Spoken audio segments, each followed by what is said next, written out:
why Mr. Beast is a Nazi. Anyway, I'm going to start the stream now. Ah, Uh, right, yeah. Hello, my name's Wally. Hi, I'm Modular, and I'm really mad. He is mad today, everybody. He is excited. He's got a thing to talk about, and it is very, very divisive. We're gonna. He's been sitting on it for like half an hour at least. I've been I trying to have. calm him down and hype him up at the same time. Um, I got chat going. I got all the recording going. I can hear you. I think we are ready to roll. I'm going to pop onto the main screen here, and I'm going to play this lady's video, and it might actually work. All right, I'm going to hit play. I see access as a problem. I see parents being able to direct their child's education, and they are already in the lower 25 percentile, meaning a lot of those parents did not finish high school and could not finish their own education. I am extremely concerned that we would put money in their hands in that entire piece of life in the hands of parents who are not qualified to make those decisions, and they don't have the money to put in the difference that their child would need to attend a private school if there were one in there already in their region. I see access as a problem. I see. Well, Okay, that was entertaining. that's entertaining. And she is talking about this Parents' Bill of Rights, yeah? I don't even know she's talking about that. I know that she said that, and that is sort of how I understand that the Democrats must feel about parents having a say in their child's education. They did not finish high I don't school. give a They are. fuck if Democrats think that the parents aren't qualified. They're the parents, and they get the say in how their children are educated. Straight up. And if they want a biblical text, just read the Bible all day, every day, because that's Fine. what they choose. Okay. That's Great. that's the parents' choice. Do they get to push that to the government? No, but Okay. So you but need our a government run by strictly experts. is in our constitution. It strictly says that we don't do that. I know, but what she Right? I'm not insulted by this lady. I'm not, because what I think she's saying is logical. Didn't finish high school. No, I'm sorry. No, the Yes. parents should have a say in how their They children are do educated have a say. every time they. Well, And the bill you sometimes linked me. That's the all it does. thing they say is wrong. Yeah, great. I want to say in how my kids are taught that evolution's not real. You get to say What that, but you don't what get she to is force it on is them from the advocating government. here is it's no longer Uncle Sam. It's Daddy Sam. Daddy Sam tells parents what their children are going to be taught. Hi, Daddy Sam. Okay. That's what Democrats want. They want They don't want the experts making parents getting to decisions. choose what their children are learning. Right, because their parents are dumb. They don't want Uncle Sam. They want Daddy Sam. And Daddy government is going to come in and say what's right for everybody. No, fuck that. we should have a department that is specifically deciding what is good for education.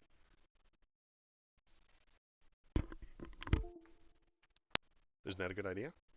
We have that. It's called the Department of Education. What are you talking Great. about? Republicans hate it, and they want to get rid of it. They talk about getting rid of it all the time. And why do they talk about getting rid of it? Because an educated populace won't vote for Republicans. They won't. I mean, colleges, we get into this same kind of issue all the time. Republicans don't like colleges. Republicans tend to complain about all the college elites, those Ivy School, those elites, those people who go to college and start voting Democrat. It's because they're educated all of a sudden. It's not because they're educated. It's because they're indoctrinated. With education, yes, they're No, indoctrinated no. with knowledge. It's because I'm those that telling can't do teach, and then those ones that can't do are Democrats that go and teach the students, Mm-hmm. and they indoctrinate them to their With, ideology because they yes, can't they're do. indoctrinated with knowledge. Not Uh, knowledge. No. so she is. I think what she's saying makes sense. If see parents being able to direct their child's education and they are already in the lower 25 percentile, meaning a lot of those parents didn't finish high school, could not finish their own education. I'm Hi, extremely parents. concerned that we You have aren't people with qualified money in their to hands. direct your child's life. Right. The government is. Daddy Sam is going to come and tell you how your child should grow up. Are they is this parent also she found there was a word here, qualified. Is this parent also qualified to do open heart surgery? No, we leave that to experts. Is this person qualified to um, You know what? We don't vote on experts. no, we don't vote on experts. No, We you're an hire expert them. because yeah, we hire experts to do surgery, Right. the ones that are trained and tested and whatnot for years and years. It takes like 12 years to become an open heart surgeon. Yes, it does. It takes a That's lot a of total difference from the qualifications. government telling you what you should and should not be teaching your kids. The government is going to hire educators. They're going to hire people who are specifically qualified That's to do ridiculous. that. How No, is they that don't. Ridiculous? If a Because the hospital government does hires a what it qualified wants. heart The, surgeon, the Department of Education can hire a qualified educator. no, no. There are plenty of people in government positions that are not elected that are not qualified. I agree. They're they're there specifically for the purpose of achieving a political aim, and they're absolutely not qualified to decide what's good for children. Parents are because they're parents. They get to have a say in what their child learns. And the say could be wrong. I don't care. You don't care. Nope. Opinions can be wrong sometimes. That's fine. You get It's to the have parents' a say. opinion. It is their choice what their child gets educated on. And I think this is the slippery slope that leads to the downfall of our actual country. No, I don't like Daddy Sam. I like Uncle Sam. Americans don't comprehend that their opinions and beliefs could be wrong. And if anybody that's one of the most horrible things you can tell an American is, hey, your belief is wrong. You will make a lot of enemies if you tell an American their belief is wrong, because they've been brought up in this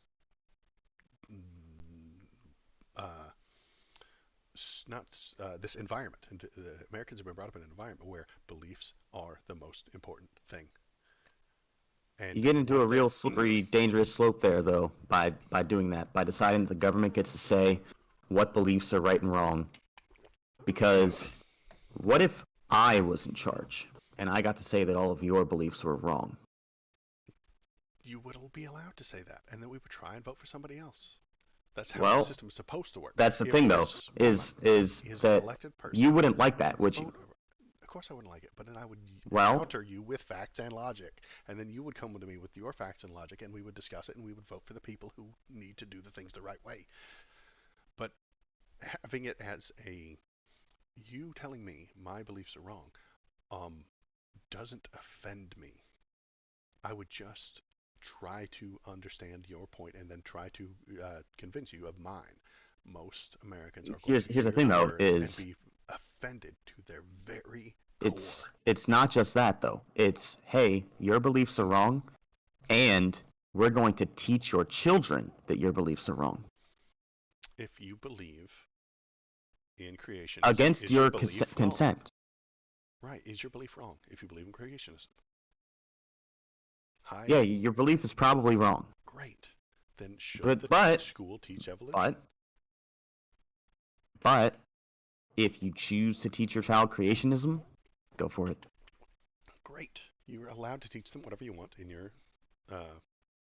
the privacy of your own home. Does that mean that child doesn't get to hear about evolution? Does that mean they never hear the word from an educator? No. But this is specifically about what she's talking about right now is school choice. She's saying, "Oh, you're not qualified to make decisions about what school your child goes to or what your child learns."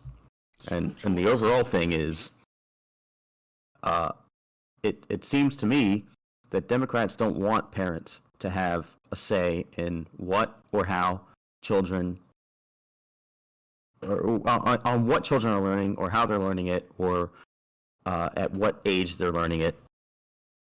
And that just seems wrong to me. What the Democrats want is for not to have a two-tiered system. A public school that is failing and has no money and teaches re- relatively reality, and a private school which is run for profit, paid for by tax dollars, and paid for by rich people who then get to learn uh, whatever that private institution wants to teach them. That it may go against reality. I mean, there are private religious schools that are teaching creationism right now, and I think that's wrong. Do you I think think people that's wrong. that come out of private schools and underperform? No, they overperform.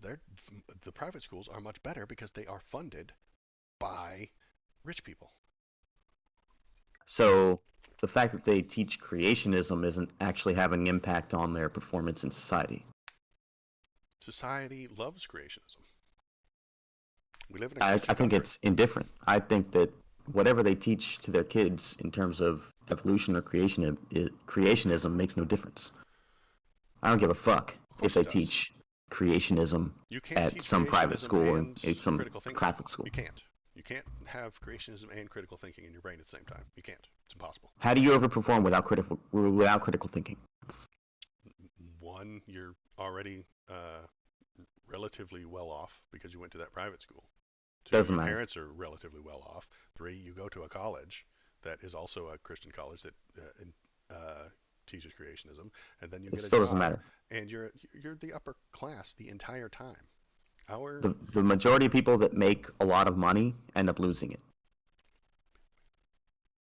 mm, That's not overperforming. That's underperforming. our Like people that our win the lottery economic. end up losing their I didn't. I'm winnings. not talking about lottery. I'm talking about the what's that thing where the we're sticky at the end. Um, if you're in poverty, you tend to stay in poverty. If you're in the middle, you might go up or down a little bit. But if you're at the top, you stay at the top.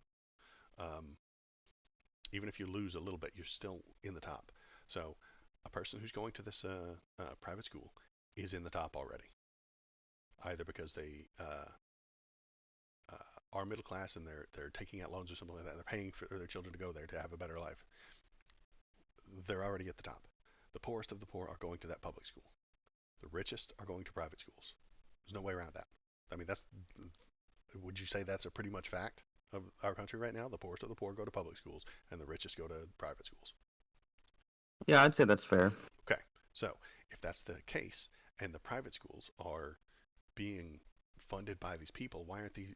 Why? I don't want private schools to exist at all. I think all of them should be public. I think all that money that's going into those private schools ought to be into the public school, so everyone gets a good education. But that's creating a two-tiered system. That But two-tiered I think the system parents should of have a winners and say in losers. what the children are taught. I think you're right that they should have a say, but sometimes they say things that are wrong, and you need an expert to sort that out. And as I just said, the people that we hire in government are not experts. Sorry. They. I mean, So what was how do we get an expert in charge? I'm sorry. What was the name of the person that Trump appointed as the leader of the Department of Education? Betsy DeVos, DeVos. Betsy Betsy DeVos, DeVos. She was something not like an that. Yeah, expert. She was. amazing. She So was. so we can have people that are not qualified Mhm. in charge of education, I know we right? can, and that's a. Why did we get that? Because we didn't vote for Hillary Clinton. That's why. I mean, give me a break. Would Hillary Clinton have appointed somebody more qualified? Yes. That Literally, yes. would she really? 100%. Maybe, Yes. probably not. Probably she would have appointed somebody that was just as agenda oriented as Betsy DeVos was, or Toward Davos, or education. how the fuck you pronounce her name. I think it's But DeVos, but regardless. the whole point here is, I want parents to have a say, a strong say, as in like to have overwhelming uh, overwhelming say in how their children and what their children are taught. Okay. You want them to have an overwhelming say in what their children are taught. Great. And there has to be an expert in charge of that. I don't know how The to. experts are the parents. No, I don't know how to teach math. I don't know how. I know how to do math. I am not an educator. Is there special qualifications to being an educator of children? We have that. You have to get a certification Great. as a teacher. Great. Then why not have them be the experts and in charge? I want to put more into the teachers telling you what to do. But you're upset about the government doing things, yet you're on board for when the government does things, when they're Republican things. When Mr. The thing DeSantis with starts the doing things Republican about things is saying the government's not allowed to do things, when or the educators are not allowed to do things. In particular, in this case, actually, the outdated fact sheet that you just clicked on is. anyway, we can move on to I that. think that's perfectly fine. I don't see a A huge great bill. problem with this. The fact that the word God is right there in the top makes me unhappy with it. But I mean, give me a break. This is if you said God given, if you said it's a natural right, fine. does that change? Does that make any difference? Who Yes. cares whether it says God given? Because they're going to weasel their way in. Remember You last could. week? Last week we talked about how the Don't Say Gay bill went from started at kindergarten through third grade. Now it's up to ninth grade, and now it's all grades. I said it last week. DeSantis gets his foot in the door, and then expands, and then expands, and then expands. This will be expanded. They will get their foot in the door with this non-offensive fact sheet, and then they will expand it, and then I they'll mean, Jesus send Christ, it to how offensive! Go all of back them. to that. It's not How offensive. I how agree. offensive? I mean, It's not know what offensive. their children are being taught. That already Have the right happens. to 2 parent-teacher conferences per year. Literally Oh my already God! happens. It literally already Like, happens. All of these things already happen. This is not amazing. Like, groundbreaking. imagine parents being allowed to see the school budget and spending, the things they pay property taxes on. You know, like, That already imagine that parents actually happens. get to see that. That already happens. You can go join the school board. You can go to the PTA meetings and find out all these things. All of this stuff already happens. This is not offensive because it already happens and it's already done regularly. Didn't a parent that went to a school board meeting just recently be classified as a terrorist? I might be putting my foot in my mouth here, but They went there that's to the narrative I shout. understand. They went there to shout down all the things. They went there and they disrupted it so that no business could be done. Nobody else could be heard because they were shouting at the top of their lungs about CRT ruining their children. So that person got removed, and then um, the over exaggerated news called him a terrorist or something along those lines, or somebody charged him with something about disturbing the peace or something along those lines. Um, this bill isn't terrible. I'll go down it one at a time. School districts must post curriculum information publicly. That's fine. I don't have an issue with that. They probably kind of already do. Anytime you ask your teacher, hey, can I see what they're looking at? They tell you. States must provide the public a copy of any revisions to the state's academic standards of learning benchmarks. Now, see, this is fine too, and they probably already do it, but once you start letting the public see your learning benchmarks, they're going to start pissing and moaning and yelling and screaming. They're going to go to uh, PTA meetings and scream about the CRT because the public generally is stupid. Now, parents must be Learning, given no. timely notice of any school plans to eliminate gifted or talented programs. I agree that they should be given timely notice of that. That's fine. They probably already do. I mean, this isn't offensive. Schools must provide parents with a list of books and reading material available in the school library. I'm willing to bet you could have done that already. There's probably not a rule. I mean, I know how the word must gets used in law a lot, must. Um, but I'm willing to bet you could have gotten this already. This isn't secret information, you know? Uh, have the right to be heard? Okay, you have the right to be heard. Well, you have the right to speak, but we don't have the right to agree with you. Teachers must offer 2 in-person meetings with parents each year. I have more than that now. I have a kid, and I go to more than 2 in-person meetings a year already. And So, then you live in a great state. Okay. Or you have a great school system. If you want to meet with the teachers, teachers love meeting with parents. This is not some sort of terrible issue. So this is not offensive. This is a thing that already happens. Parents must be allowed to address the school board on And issues do you impacting think their it should education. happen though? Yes, it's fine. Well, good. Then what's wrong This isn't with enshrining offensive. that in law? Um, I don't Do you think there are mind. any instances where teachers shouldn't offer 2 in-person meetings per year? No, I think they should do that. What Okay, is the so it's a problem with good law. enshrining it in law?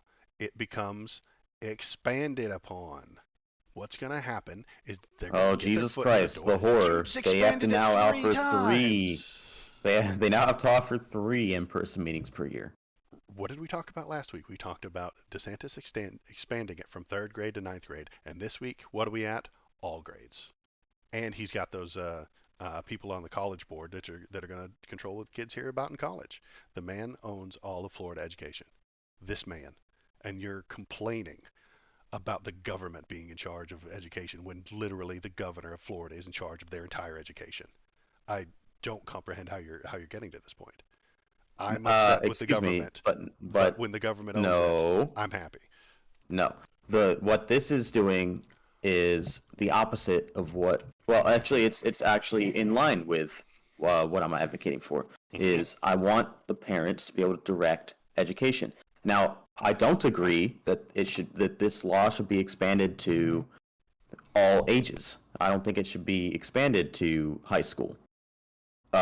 So I don't agree with the expansion of this law. But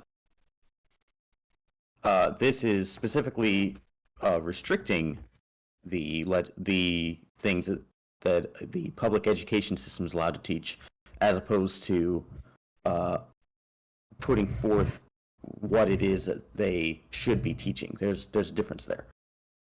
So when the Florida governor restricts speech, you're on board.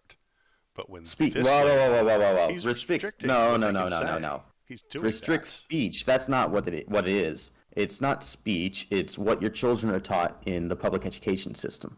He's This, restricting what the, they can say. what this person, yes, because it's the Yes. public education system. Yes. And when this woman says we need experts, not high school dropouts, you're upset. We need experts leading We need it. experts, not parents. We need Daddy Sam, not Uncle Yes. Sam. And but when DeSantis says what you can and can't say, you're on board.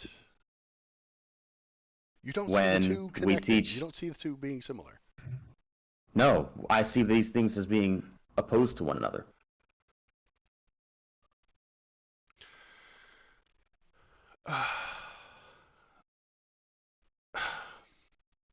Have you turned yourself up? I did. I think. Okay. I can't. I literally can't. Am I still coming down low, Kyle? I saw what you said, but I'm already at max volume here. Maybe you should turn me down some, and then people can turn the sound up on their YouTube video. It could just be that my mic. My mic is not close enough to my face. I mean, you sound fine to me. Okay. Um, but regardless, what I'm saying is the thing you're upset about is what Ron DeSantis is doing, but you are okay with what Ron DeSantis is doing it because you're ideologically uh, aligned with him. I already told you I don't agree with expanding it to high school. I know, I'm but fine with it he's being going elementary to and middle do school. it. But he's going to do that, and then he is going to expand this, and then this will get expanded, and then this will get passed, and then they'll get one more little caveat at the end where it'll get expanded, and then it'll get expanded, and then it'll get expanded. I mean, I want to know that's what what Ron DeSantis has is been there doing. literally anything wrong with the bill that you're looking at right now? There is With the nothing offensive about this. I am on board for all of it. If the parents ask to see these things, that's fine. Let's see. Educators and policymakers must respect the First Amendment rights of parents as well as the right to assemble and have a say in the child's education. They already do that. They have PTA meetings. They have contact with the schools. Kyle apparently gets school budget meeting school budget meeting updates weekly, and I get this something similar. School districts should consider community feedback when making decisions.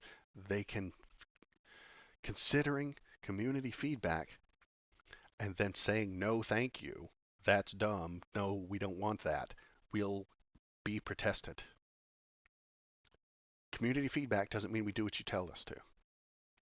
Hey, I would like some community feedback that we stop all teaching of evolution and only teach the Bible. Great, thank you for your feedback. We're not going to do that. All of a sudden, he's going to scream bloody murder that his feedback wasn't considered. There must be public disclosure of school district budgets, and that's probably already public knowledge. I'm willing to bet that it's already public knowledge. Sorry. Schools must not share student data with tech companies. I don't think that they do. I haven't heard about them doing such a thing. Schools must not sell student data. I haven't heard such a thing. Do you think that? Parents Do you have think to that they're say, just I'm skipping this down to the. they're just passing this because? Yes, Kevin McCarthy is a Like, wiener. do He you is a think that wimp. they? He's No, no, no, passing. no, no, He's no, passing a no, non. no, no, no, no, no. He's passing a non If thing. if these are specific provisions in the laws about schools not sharing student data and schools not selling student data and whatnot, you would I imagine that there has been at least one case somewhere that this has happened. Where That the school didn't share their budget. where they didn't share their budget, or they didn't, or they did share um, student data with tech companies, for example. Okay. They like any number of these things. These things are in there for a reason. No, it's not in there for a reason. It's in there so that Kevin McCarthy Just could say, "Look what we did." no, no, He no, no, passes no. a milk toast medium, doesn't really do anything. Um, I mean, if he passed a law tomorrow making stealing illegal, we'd all agree with it, and he'd be like, "Yay, we did it! I'm so great. I passed a law that said stealing's illegal." Well, it was already illegal. I mean, Jesus Christ, you wouldn't think so if you lived in one of these major cities Well, like San Francisco. it's still illegal. I'm But sorry, I changed the nobody, subject. is it illegal if nobody prosecutes it? Yeah. I mean, if you just get away with it anyway, if you break into somebody's car and the cops won't even come investigate it, is it really illegal? Yes. Okay, well, it's illegal, but there's no consequences for breaking the law. There are consequences, but they're just not. What are the consequences? You break into somebody's car, you If steal we've whatever got they have in their back seat, if we've got and the evidence, cops we'll use won't it come against you. prosecute you. Let's not change the subject yet. I'm sorry I brought up crime. We can discuss that later. Uh, what we're looking at right here is non-offensive. I don't have anything really against this, which is Yeah, it's a why they great put bill. it together. It's mediocre nothing. Most of these things already happen and can already be done. It's only putting the word must in there a few times, which is fine. I don't have an issue. What I have an issue with, what I suspect will happen, is they will expand, as they always, always, always do. They will expand it. Jesus Christ, imagine parents having a say in their own child's education. Jesus Christ. Imagine parents forcing Jesus Christ on other people's children. Yes, What? that's where they're going to force religion into it. That's where they're going to go with this. No. They're gonna yeah, they're gonna remove certain things. Then they're gonna use this expansion. They're going to start removing things. They're already removing race. They're already removing what's her name, Rosa Parks. Here we go. Oh, can I not play the video? Dang it, I can't play the video because I have the no script on. Don't say that. You don't have anything on. The Life of Rosa Parks. This apparently is too woke for the Republican Party. The book, The Life of Rosa Parks, has been removed from Florida schools. Yeah, I clicked that link.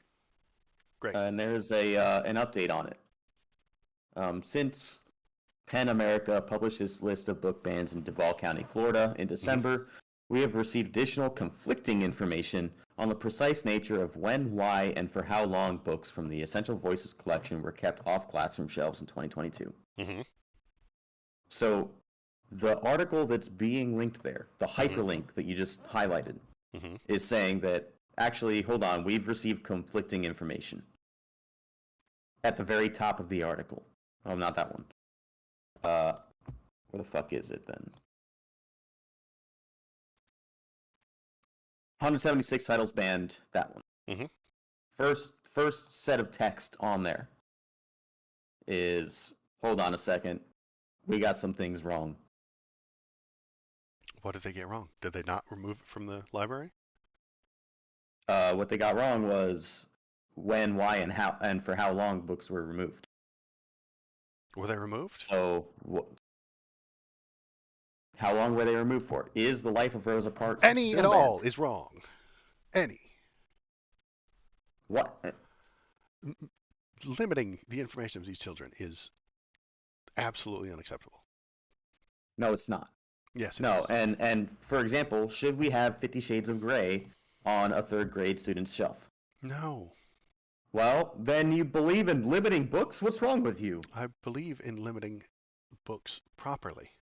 And you know who's not Well, properly well, going to see, limit but them? that's the thing is DeSantis and the it's your Republican fucking decision. Party. You're the I one want that an expert. I want experts to be hired to determine what should be on each state, on each bookshelf. DeSantis will not be that expert. He will absolutely not hire people properly to educate children. He will hire people to de-educate children, to uneducate them.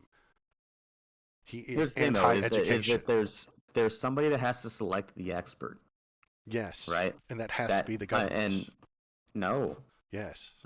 How? Who else is going see, to select it? the parents. The parents. The parents can't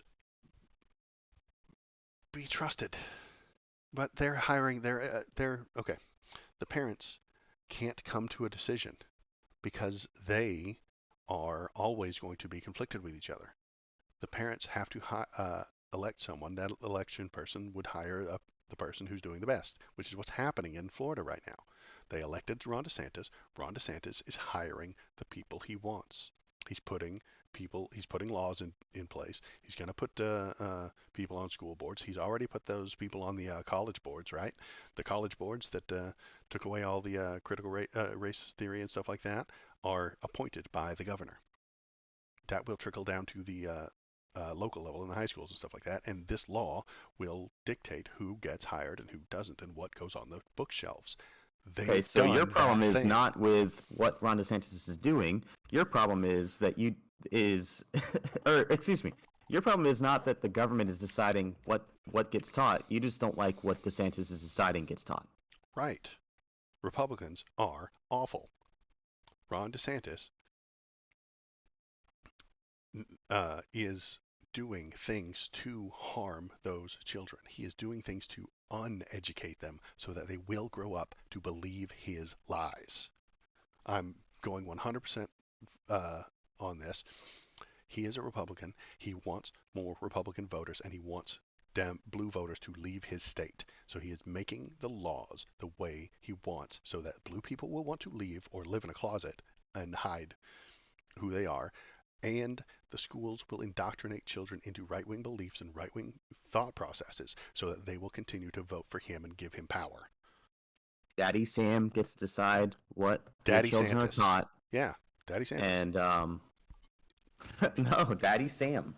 Daddy Daddy Sam gets to Santis is decide what doing... your children are taught as long as it's in favor of what Waldo believes. No, reality. I want it to reflect reality. What is real about ignoring gay people? What is real about ignoring trans people? What is real about ignoring critical race theory? What is real about ignoring race relations in our country? They are unreal things. If you want to ignore all that stuff, if you want to ignore all that stuff, you will live in a different planet with a different colored sky. And that is what DeSantis wants. He wants you to live in a world with a red sky, that you vote for him, and when he talks, you believe him. And if he can That's get... literally the opposite of everything no. That's Because exactly what he's doing.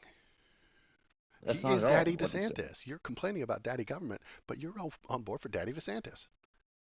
That's exactly the opposite of what I'm on board for. No. I can't. That's why can't comprehend what you're talking about. What is Mr. DeSantis doing that's good?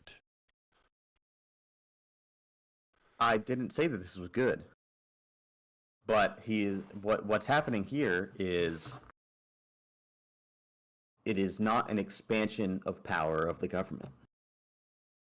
What you're advocating for is for the government to have more say over what children are taught. And what this is doing is restricting what children are taught in schools, is restricting what the government is doing in schools. So I'm advocating for a restriction in government power, and I think this might be too much of a restriction, what you're highlighting here. Mm-hmm. You're advocating for an expansion of government power, and that's the difference. Is you're looking for Daddy Sam, and I'm saying that the parents should be in charge of what their children are taught. That's the difference. Is that this "Don't Say Gay" law is restrictions on education, Right.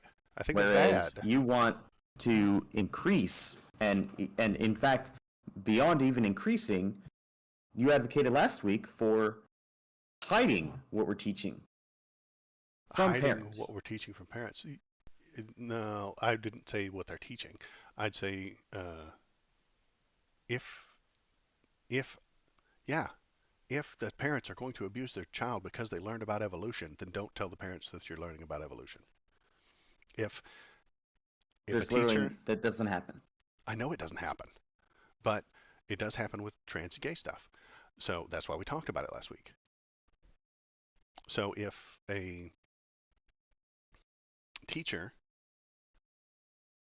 uh, I mean, we went over it 100 times last week. If a teacher can prevent a child from being abused, shouldn't they? If they have good reason Great. to believe that they would be abused, as And in like they've seen signs of abuse already. the abuse could start with the report that we Yeah, went over this teachers are last not. I'm sorry, teachers are not qualified to decide if abuse is going to start as a result of something. If it hasn't already happened, probably not going to happen. which is why you leave it to the children to decide whether or not to tell their parents. And we if had that opt-in, I know. opt-out thing I know. before. No, you don't leave it to the children to decide. If the child says don't tell my parents, then you don't tell them. But aside from that, you tell the parents. That's called consent. Again, consent. If they don't give you consent, you don't do it. Are Does that minors not make capable of sense? consent? They're able to consent on lots of things. They can consent to eating a peanut. They can Nope. consent to eating No. a sandwich. Look, they Hi, can't. would you like a sandwich? No, thank I'm you. sorry. Okay, you I'm just sorry. consented not to eat a Minors are not sandwich. capable of consent. Of That is anything? the whole basis. Anything. That is the whole basis of our what is it? Sexual maturity age. Right. They can't Right? consent until they've become mature enough for that. You You can't can sign a consent contract. to eat a sandwich. You can't consent to sex. You can't. The You minors are not capable realize- of consent. you I'm realize sorry. the word They're not consent- capable. You realize the word consent expands beyond just that one topic, right? I can consent to drink this drink right now. I can offer this to a child, and they can consent or they can say no. They have human brains, and they can, in Their fact. human brains are not fully functional yet. Okay, great. So I can't offer them a slice of cake. You can, Okay, and great. if the parent they steps in and consent. says, "Wait a second, don't give my child that slice of cake." Uh-huh. Then I would respect Are you that. still I going would to- respect that. Well, But then what I'm saying there you is that go. these fucking children are at school with teachers, with their parents aren't there. But their parents should have a say in And what whether or their not they eat cake? children are being taught. Yes, they have a say, and sometimes they say is wrong. For major decisions, yes. Good point, Kyle. For major decisions, the parents definitely have a say, and I will respect that say. But if It's not even major decisions. It's even in your example. Hey, you want a piece of cake? Child says yes. Parent says no. Who are I you going respect with? that. I go with the parent. But if there That's a is no, is that a major decision? no, it's not. Then the it's the parents' decision, right? If they're standing there, are the parents literally standing next to their children all day Do long, they 8 hours at have to be? school? Do they have to be? At some point, they're not going to be there. Great. School teacher has a birthday cake and says, "Hey, would everybody at school like a piece of cake?" The children have consent. Yes, I would like some cake. No, I would not like some cake. There are no parents in the room. That's consent. You don't comprehend consent. What does the word mean to you? The word means making decisions. That's kind of it. Consent. So, if there are no parents in the room to say no to eating cake, I whose know exactly what consent consent do means. we Thank you. mean? Who's okay? There are no parents in the room. There are 12 children in the room. You've got a birthday cake, and you say, "Would you like a piece?" And they say yes, and some say no. I will take their word for it. So, if we And then expand one of them is that, diabetic and has problems because of it. if And if the kid doesn't know they're diabetic and the teacher doesn't know they're diabetic, this is again, this is a great point you're bringing up, a communication breakdown. This is a communication failure between the children and the teachers. Teachers go nuts about allergies these days, man. Like, uh, doesn't the Don't Say Gay law? Didn't we have a whole discussion last week about a communication breakdown where yes, it was, oh, the teachers won't tell the parents right, because they if don't their have child consent. decides to engage a social transition? Because the student has not given the teacher consent to do that. If the student gives the teacher consent to discuss it with their parents, then they can and they will. If the student says nothing, that's not consent and you don't do it. If we go back to the cake analogy, if I ask Billy if he wants cake and he says nothing, I do nothing. Hi, would you like some cake? Silence. He doesn't get any cake, he doesn't not get cake. We just leave it alone and don't move forward on cake. So if Billy says don't tell my parents, which I know you've issues with, I won't. If Billy doesn't mention telling parents, they don't. That's the difference. That's where we differ. Is if Billy doesn't mention telling parents, you tell the parents. Because you don't believe that children have consent. You just said it. They don't, and you don't either, Yes, I because do. we just agreed on certain types of consent. For example, a child is not capable of consenting to major decisions like Right. sex Right. or signing a contract. I agree. So they're not capable. They're not capable of any consent. Ever. In any way, shape, or form. Nope. They can't No. consent to eating a cake. Sorry. No, they can't consent It to. is all even in cases where they're eating a cake in class, it's at the assumed consent of their parents. Madness. Children are No. property. They are people.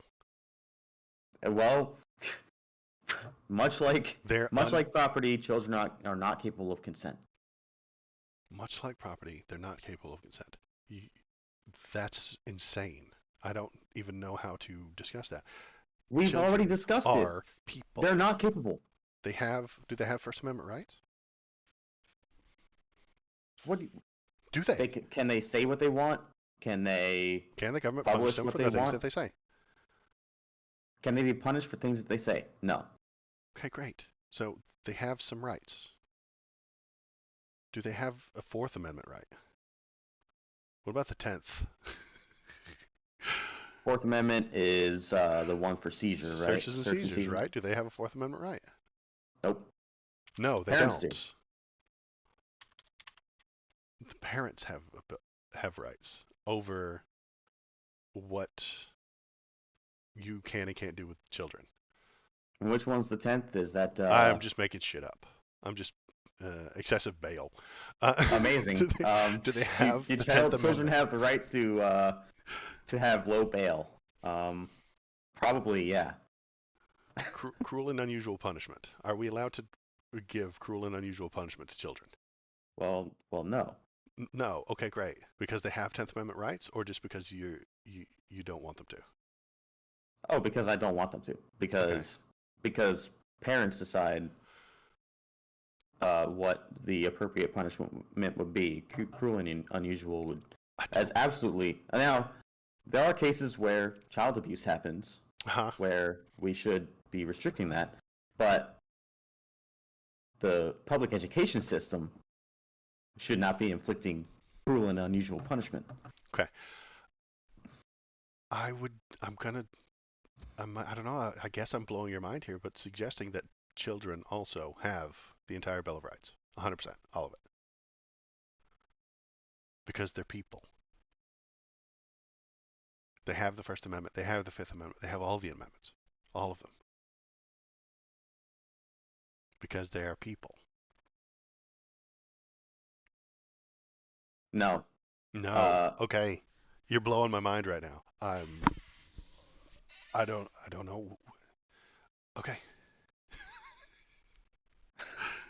what the fuck, Kyle? This is the stupidest thing I've ever heard. Uh, that they have all the rights because they're people. This is the point of the thing. Are they immature people? Yes. Are they under the protection of a parent? Yes. Do parents have um, overriding authority over them? Yes, to an extent they have authority over these children, but that doesn't mean that they're not people. That doesn't mean that they don't have these protections. It doesn't mean that the laws don't apply to them. It doesn't mean that they have no autonomy. They have some, and the older they get, the more they have. A 1 year old has no choice in what they're eating for dinner. They literally can't walk, they can't move, they can't cook. They have no choice. They eat what you give them, what the parent gives them. That makes sense. Okay? I'm not suggesting that 1 year olds need to be uh, dealt with, need to be approached and asked for their consent to eat a grilled cheese sandwich. Okay? He's one. They don't know what's going on. Okay? They're not capable of making that decision. Um, a 4 year old can tell you what they want for dinner, but you don't have to listen to them. I agree. Hey, Billy, 4 years old, what do we want for dinner? Ice cream. An entire bowl of whipped cream. Okay, great. No. I, Here's I, some chicken and broccoli. I hear your suggestion of an entire bowl of whipped cream for dinner, and I'm going to say no. And I'm going to move this back to this lady uh, who is hearing a suggestion from people who did not finish high school on how to educate children. And she's saying no. Exactly like the telling the 4 year old no, he cannot eat a bowl of whipped cream for dinner. Except for the fact that if I'm 25 years old and I want to eat a bowl of whipped cream for dinner, that is absolutely my right. You're allowed to, yes. Yeah. And that's the thing, though, is that Because nobody what owns you. she is Nobody's doing on here top of you. is saying that that 25-year-old Uh-huh. is not qualified to tell a child, their own child, Mm-hmm. what it is that they're allowed to eat for dinner. No, she's telling the 25-year-old that he's not qualified to make education decisions for the entire state. And he's not. If you didn't finish high school, you are not qualified to make decisions about the education of every single child in your state. No. If because this doesn't trickle down to one person. If you don't like the way your child is being educated, you can take them out of that school and do it yourself. If you want to go to the educational board and tell them how they need to teach all the children, you damn well better know what you're talking about. Two things. First off, not everybody's in a position to be able to homeschool their kids. I agree. That's why we have the system we have. Second thing is, when you send your kid off to school, you should know what is being taught to them.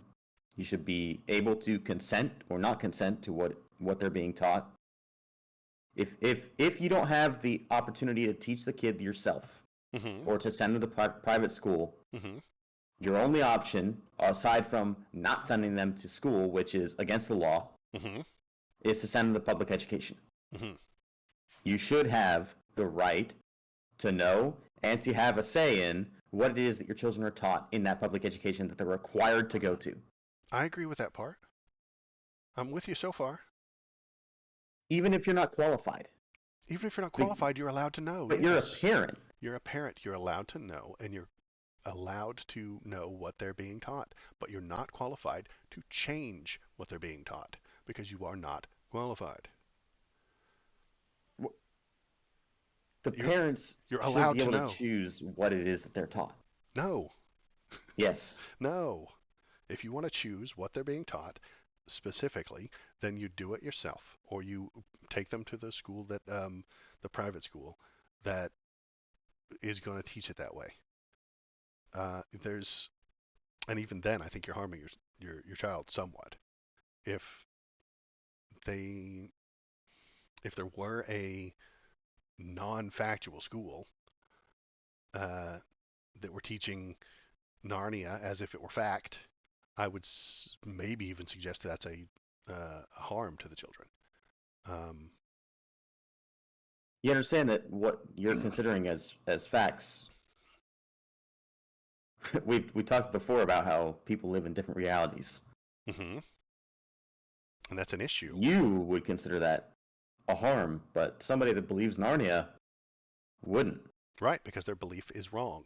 And here's the thing, though, is And you if put I all tell that them to power believe, in the hands of the government, and then somebody in the government who believes Narnia is real gets in charge, and now all the children are being taught that, and then parents, yes, they only have a say. They're not really allowed to talk about that's what exactly it is how that it their works. parents are taught. That's exactly how it works. Yes. When That's we not how it get should work. yes, that's exactly how it should work. When Georgia Representative Lydia Glaze says that Narnia is real and she wants to push it as fact in a school, I will literally vote against her, and I will help people vote against her, and I will go onto a YouTube channel and I will tell you that Lydia Glaze thinks that Narnia is real and that lions talk and it's a fact, and she wants to teach to your children, and you should not vote for her.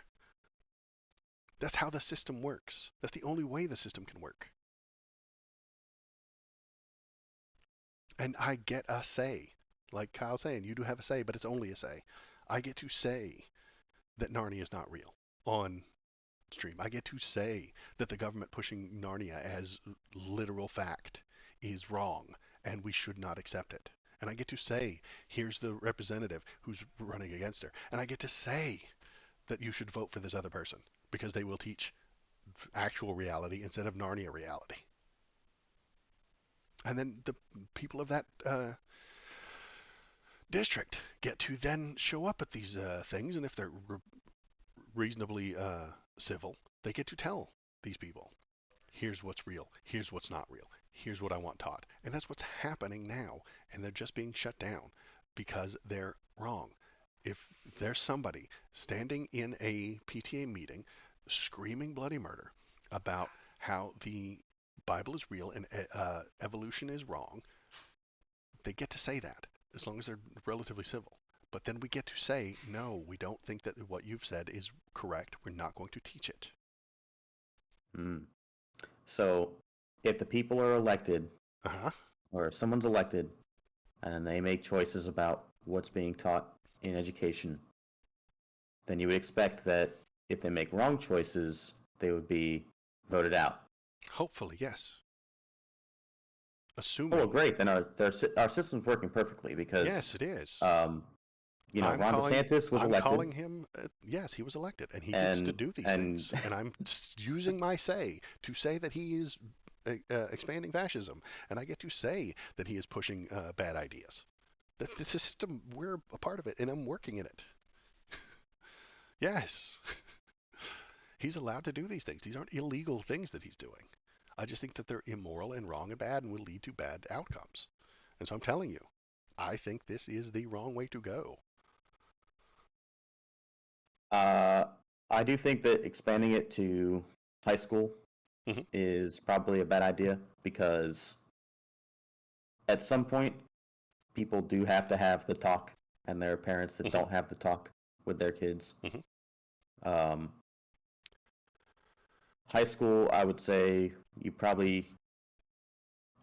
the talk should have already happened. So Mhm. children should be aware of things like sexuality and whatnot by the Mhm. time they're 14. Mhm. Um, I did agree with the expansion to middle school for this law. Mhm. So elementary and middle school, just focus on education, uh, strictly about math, science, history, etc. And then in high school, you want to talk about sexuality. That's fine. I don't agree with expanding it to high school. So Okay. I get it. And that's my worry with this, is that it keeps expanding. We started at third, then we went to ninth, and now we're at 12th. And he's got those college boards, which are gonna get more power. Do you think that the people that have been elected or selected by the governor on those college boards are going to just stop doing what they're doing? I think they're going to expand their power. Everyone in government does. Hmm? Oh, I don't disagree. Everyone that's in government seeks to expand their power. Yeah. Right.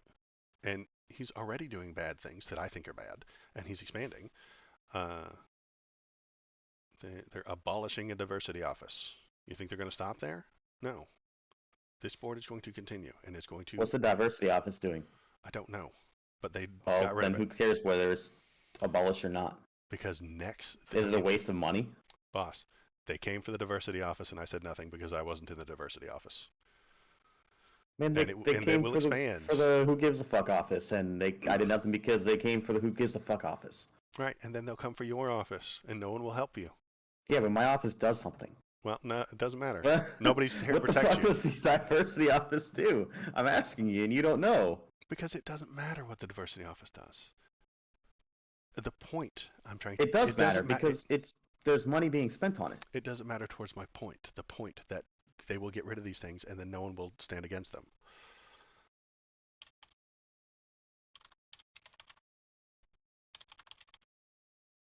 It's a silly old quote. Yeah, I'm very And familiar with it. they came for the communists, and I didn't speak out because I was not a communist. Well, they came for the DEI office, and I didn't speak out because I wasn't a DEI. And then there was no one left to speak out for me. That's that's what's going to happen. They're going to get rid of the diversity office, then they're going to get rid of another the um, feminism office, and then they're going to get rid of some other office, and then there's going to be nothing left except what he accepts. What Mr. Ron DeSantis wants taught is the only thing that'll be taught. And I It's all just recognize. literally it's all just the slippery slope fallacy that you're talking about. Yes, because it keeps happening. I 3 weeks ago it was here, and now it's here, and now it's here. We're slipping down the slope, and I'm telling you, hey, we're slipping down the slope, man. Yesterday we were up there, and now we're down here. Are you saying that we're not slipping down the slope? No, No, we're not slipping down no. the slope. It was 2 weeks ago. It was third grade. Then last week it was ninth grade, and today it's 12. That's my evidence that I'm giving to you that we are slipping down the slope. We disagree on at what point it should be stopped. So you didn't agree with it being third grade. You were against the "Don't Say Gay" bill from the start. Right. Because I was for it. I said it was a I was still slippery slope. for it when it hit the ninth grade. Mm-hmm. 12th grade, all right, we should have had the talk by now. Parents with the children and and topics about sexuality should be covered at this point. Now, I'm the like I first. said, I'm in the first part of this poem, and you're in the middle, and they've just passed you, and now they're coming for the people at the end.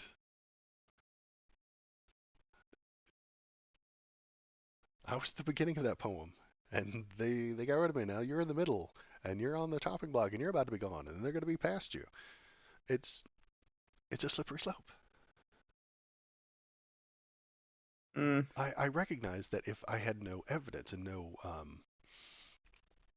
reason to think that it was a slippery slope, but I'm giving you a good reason. I think they went from third to ninth to 12th, and he's got this college board that he finally got passed, and they're going to start.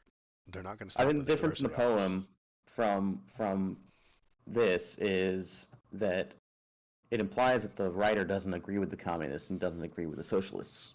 He doesn't. And then they came for the Jews, I Hmm. think is the next one. Hmm. Um,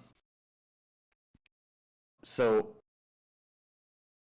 here's the thing, though, is that in this case, we're talking about the bill comes down and says we shouldn't be teaching sexuality to third graders. And I actually agree with that. And then it comes to we shouldn't be teaching sexuality to middle schoolers. And I agree with that. Hmm. What I don't agree with is the high schoolers. Now, Okay. if you tell me that because we banned the teaching of sexuality to elementary and middle schoolers, Hmm. therefore I should also be okay with not teaching it to high schoolers, that's different. Right. That's That's I mean, right. That's how the expansion happens. One baby step at a time. You're being baby stepped towards it. no, I'm And not. No, you there's are. there's a point at which I agree, and there's a point at which I disagree. Great. And they took baby steps to get there. If they started with if they started with the entire 12 grades and this board, you'd have been against it, and so would I. But because they started at third, If you're on they board, had and then they started with baby stepped 12 to with ninth, and you're up to like, 12th oh, grade, okay. I would have said, hmm, maybe they should curtail that to 8th grade. Right. And because they baby step towards it, it's more likely to get adopted. It's more likely to be accepted by the people of Florida because they were baby step towards it. This is a common government thing. I mean, I discussed the baby steps of Obamacare a couple weeks ago, and I recognize that it is a government tactic. It is a tactic of not just governments, but lots of people to baby step you towards the thing. Children do it. Um, Young employees do it. I don't know if you've ever had anybody that works for you or under you who's like, "Hey, can I have like a little bit?" And you're like, "Yeah, fine. Take it this." And then they're like, "Oh, well, what about, if that's okay? How about four? And, okay, four's okay. How about seven?" And um, it's it's just a common human thing that we baby step and give an inch, take a mile. The the third grade was the inch, and the 12th grade is the mile. We gave him an inch, and he took a mile. Except again, we are talking about a restriction Hmm. versus a license, right? Right. I don't like restrictions. Those are bad. I like restrictions when it comes to the government.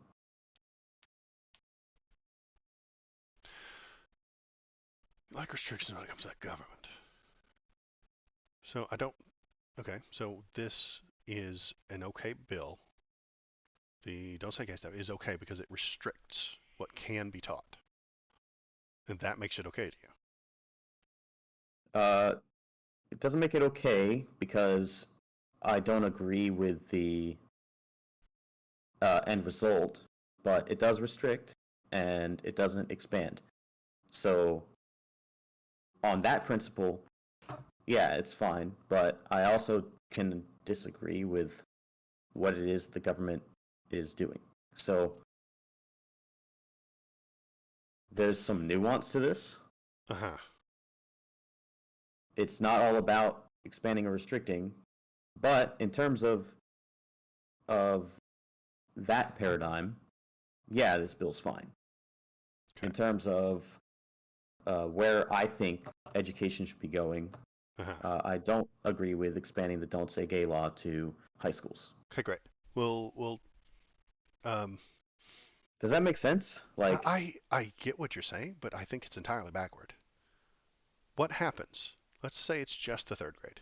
This expansion hypothetically gets uh, complained about enough to where they're like, all right, sorry, we 12 is too much. Let's go back down to third, just third.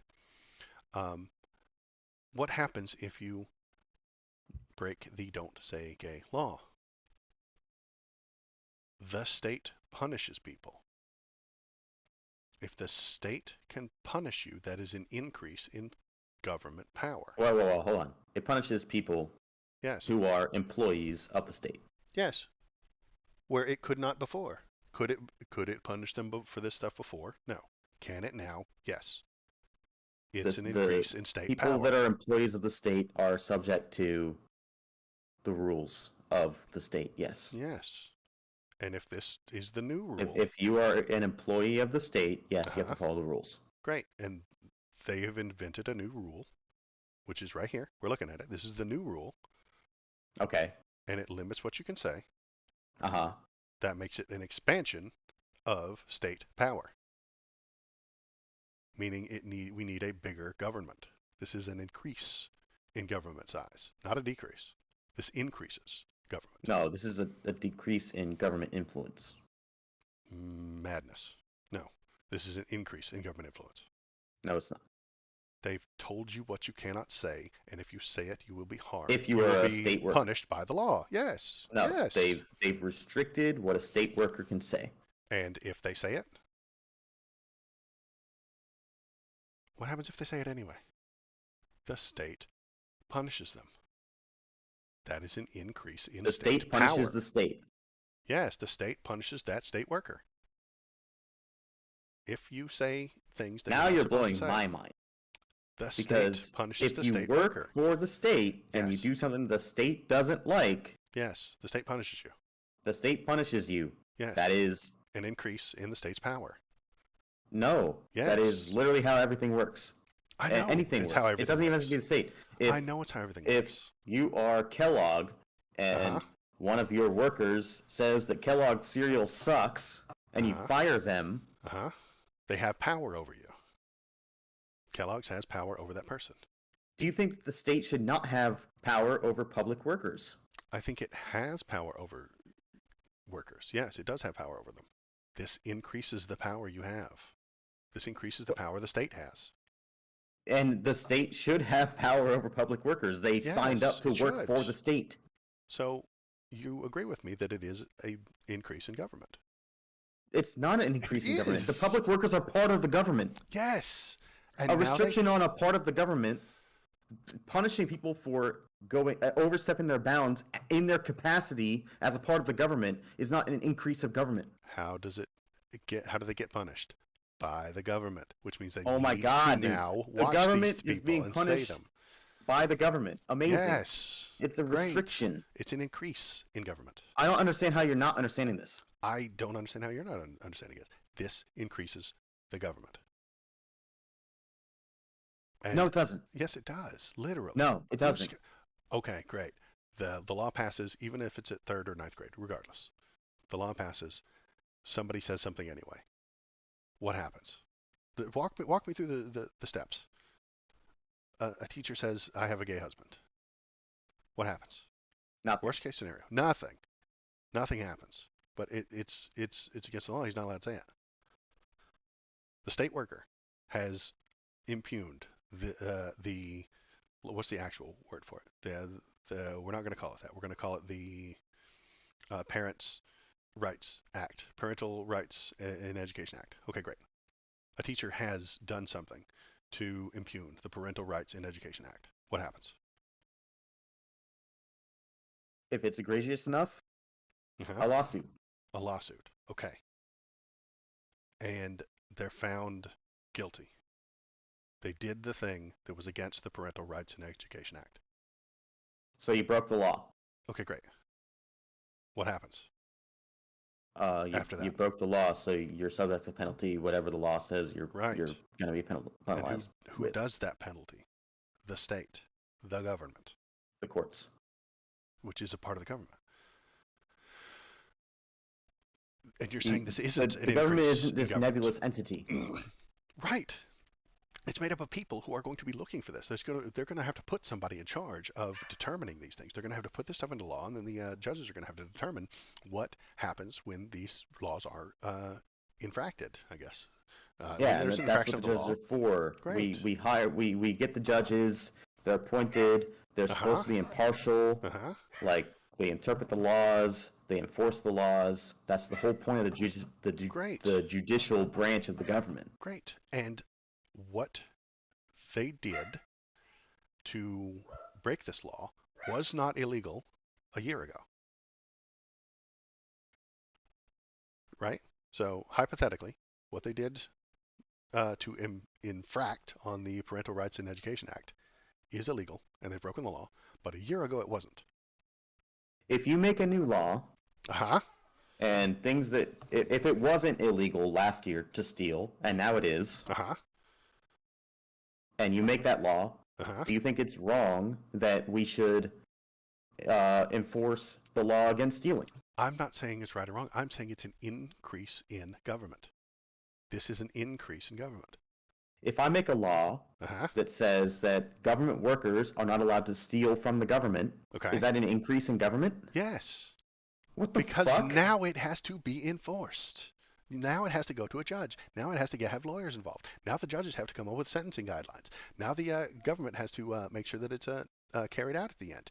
If this is an increase in laws. If it wasn't illegal to steal, but then you made it illegal to steal, now we have to find, the cops have to find people who are stealing. They have to take them to a judge. The judge has to hear the court. We have to get a jury involved. They have to come up with sentencing guidelines. They have to come up with punishments, and they have to carry out those punishments. That is an increase in government. Ron DeSantis is not shrinking the government. He's increasing it. That is the point I'm trying to get to. We fundamentally disagree then. I can't comprehend how. I understand that, look, Kyle, the teachers are people, yes, but they're government workers. Yeah. Punishing government workers for misconduct or increasing the standard by which misconduct is defined is not an expansion of government. It's a restriction on government workers who are the government. If you restrict the government... I agree. This is a restriction on government workers. I agree with that statement. Okay. This is a restriction on government workers. Okay. It's a restriction on government workers. How is a restriction on government workers an expansion of government? How is it going to be enforced? It's a restriction. It needs enforcement. If it isn't enforced, then it doesn't do anything and it doesn't restrict them. If it is a restriction and it is enforced, who's enforcing it? The government, not the school board. If this was a school board policy to don't say gay, that wouldn't be an increase in government. Maybe, because they're run by the state, so it might actually be. But enforcement expands the government. Enforcement of laws is government control. Okay. Enforcement of laws is government control. Do so you agree with that if you're a member of the Army, we've got a soldier. You're not allowed to rape people. Right. I agree. Does the fact that you're not allowed to rape people constitute, and the fact that you'll be punished for it if you do, does that constitute a expansion or restriction of government workers? Because the member of the Army is a government worker.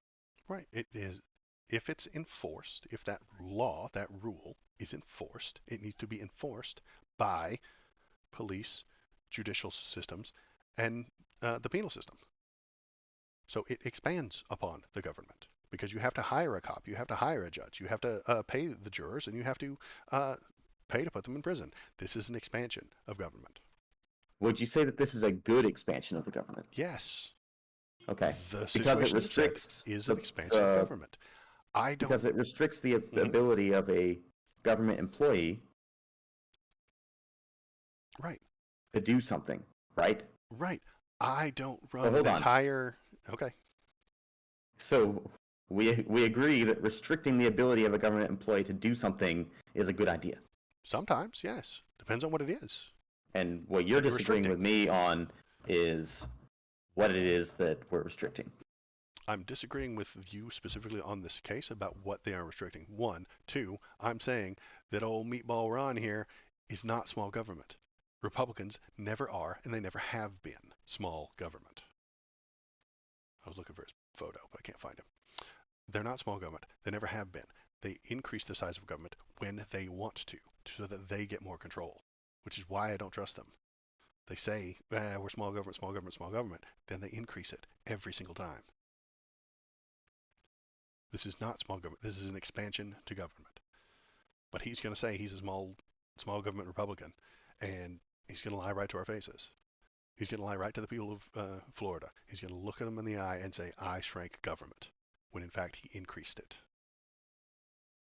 And then he's going to, and they're going to accept Increasing the government for the sake of restricting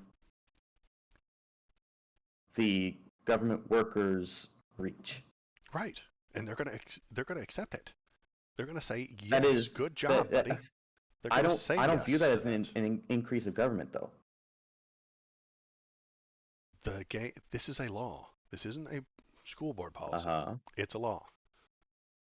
If you break that law, you have to be charged, and you have to be probably not arrested, but I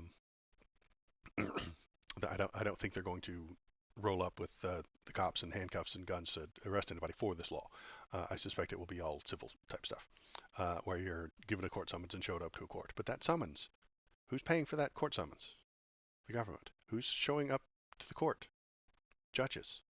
Who's deciding it? Judges. Who's going to carry out the sentencing? A jury and a judge. And if there is punishment to be handed out, that punishment will have to be administered by the government. Where this wasn't a thing last year. Wasn't a thing last year. Now it's last year the government just got to decide when and how to tell parents about their child's potential gender identity disorder. Yes. Or if they told them at all. Yes. The government just got to decide that. They got to decide that on a case-by-case basis. And at their whim. At their there whim. Was no law to restrict it. There was no law to restrict it. Great. Do you think that the government Why am I being has small more or here? less power if they're allowed to do things at their whim? If the teachers have the ability to do things at their whim. That's not what I asked you. Okay. Do you think the government has more or less power if it's allowed to do what it wants at its whim?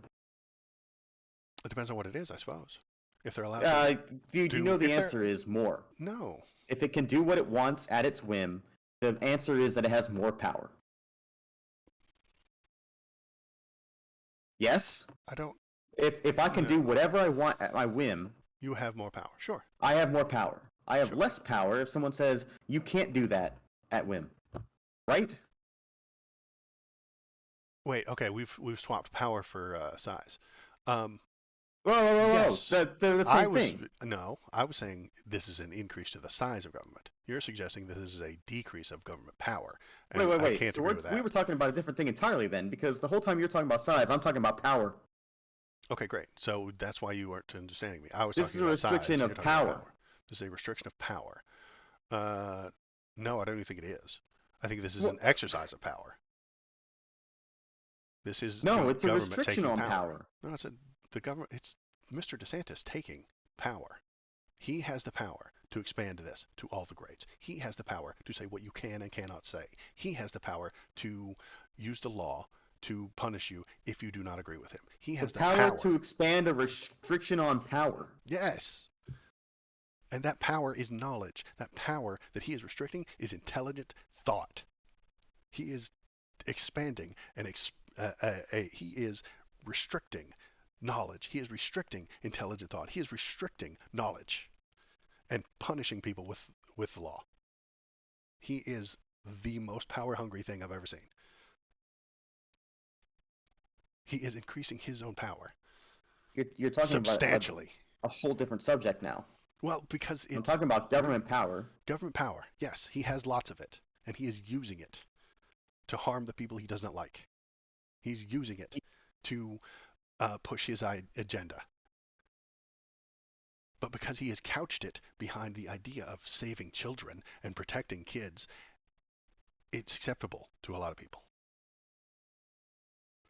No. You've moved to a different version of government power here. Okay. We were talking about a restriction on a government worker. Yes. So restricts the government worker's power. Right? this restriction, this Parental Rights in Education Act, will restrict the government worker, which is a teacher. Yes, it will restrict them. Okay. What's it restricting? I'm agreeing with you so far. It is restricting them. What is it restricting?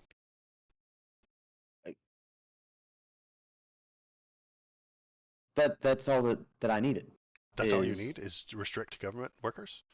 Is the whole debate we were having is, does it increase or decrease the power of a government worker, right? That specific government worker had their power decreased, yes. Okay. Now, when we were talking about power versus what my idea was of power, and yours was of size, right? So I'm doing both. does it but increase you're right. the size of government? You're correct. Maybe. I am jumping back and forth. You're right. Okay. And you're right to So, criticize me on that. Yeah. So that's where I'm coming from, is that when I say this restricts the government, it's not a restriction necessarily of size. It's a restriction of power. When I say size and power for me are synonymous. Okay. So yes, it takes more government workers, it takes more legislation and whatnot to punish employees of the government for doing things. okay. Okay. So that's the size argument. So the size. Would you say that That's this is that's what increasing you've the been size? saying, right? Is if you add this legislation, then you have more a larger government because the government has to expand in order to accommodate the legislation, right? I am saying that. That is a concern I have with this bill. Okay. What I'm saying is the power of the government is reduced by this bill because government workers lose power. As in, they no longer have the ability to make certain decisions in place of parents in this case. Okay. I So accept that description. So when that's the whole point of my army comparison, where if there were no restrictions on it, technically speaking, a person would have the power to force themselves on somebody. Sure. We have restrictions on that for a reason. Great. I agree. That does not increase the power of the government to impose punishments on people that violate those restrictions. Of course it does. Now No. you lost me. You can restrict individual actions. But in doing so, you have to enforce them with an increase in government power. You have to enforce them with an increase in government size. And power. No, because the people that you're restricting are part of the government.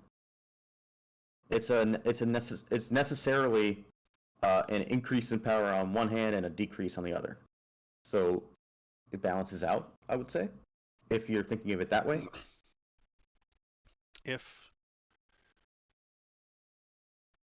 It necessarily decreases the power of a government worker, right? Of the individual, sure. It decreases their power. The individual who is part of the government. Okay, great. That individual worker has lost some power, autonomy, and or choices in their actions. Okay. Okay. And to that I say, good. And if it were a crime that they were committing and is no longer allowed to commit, I'm also on board. But this isn't a crime. This is knowledge. This is teaching children. This is intelligent thought. This is a restriction on free speech. And I recognize that a government worker can't have 100% unrestricted free speech. And I don't want teachers to have 100% unrestricted free speech around children. That makes sense. I'm okay with that. Let's make sure that their lines are drawn properly. We just disagree on where the line's drawn in terms of what age and what subjects. One, where the lines are drawn. Two, that I think this is an absolute huge increase in Mr. DeSantis' power. He is not doing this to help the children. I don't trust him. I think he's doing this so that he can punish those people and that he doesn't like, and that they will leave. He will chase all the gay teachers out of the country, out of the state of Florida. It starts out on a almost acceptable. This is that baby step thing again. We don't want. Maybe I should type it in Notepad. I don't know. Anyway, we don't want trans teachers teaching children about sex. I agree. And then we go down. We don't want trans teachers teaching children. Then we go down. We don't want transes. That's how it goes. That's that slippery slope. That's that baby step that I'm telling you about.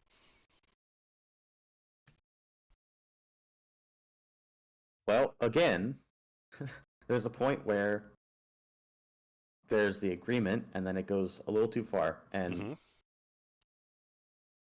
does I guess here's a good question: is do you think that it's in order to get to where we have to be, or wherever it is that you think we should be, it starts a slippery blah blah blah blah, a slippery slope. Mm-hmm. Therefore, we should not impose any regulation at all. No, I think we should look at the regulation and determine what we think is best. We should hire experts. We should look toward people who have, in fact, graduated high school and ask them what they think best explains to the children. We should hire intelligent, we should vote for intelligent people who will look towards experts and hire the right people to make those decisions. We can take, I'm not saying we don't give parents a say. We do give them a say, and we listen to them and hear what they're talking about and make smart decisions based towards freedom, not restriction. Any restriction on the power of a government employee is necessarily an increase in freedom of a non-government employee. Any restriction on a government employee's freedom is an increase in freedom for non-government people. Yeah, so for example, I can't even comprehend how that would be. If you're not allowed to teach physics to a child, for example, then it is an increase in the parents' freedom to teach physics to their child. They already have that freedom. Freedom isn't a measuring scale where you put too many on one side or too many checkers on this side, and it's not a scale. You had the freedom to teach your child physics. You already did. Nobody's stopping you. But limiting what can be taught is the opposite of freedom. It is the opposite of the First Amendment. It's anti-American. Mr. DeSantis, I think, is anti-American. Hold on. Limiting what can be taught by the government. That's what you're missing there. Limiting what can be taught by the government. Wait, run that by me one more time. An increase of... Okay. Limiting what can be taught by the government is necessarily an increase in freedom of what can be taught to children by their parents.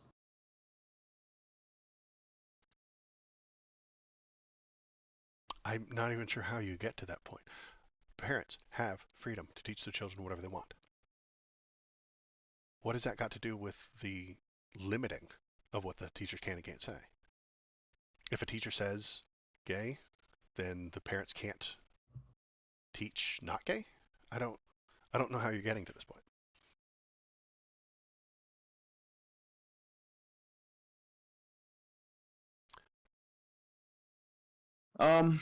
Parents are allowed to teach whatever they want. They are. The whole premise of this, though, where I started from, was if you don't have the means to send your child to private school, Mm-hmm. and you don't have the means to homeschool them, Mm-hmm. you necessarily have to send them to public school because not giving your child an education is illegal. Right. And do you agree with that last bit? Should it be illegal? Yes, Okay. but if it is compulsory, then you should be allowed to say what it is and what is not allowed to be taught to your child.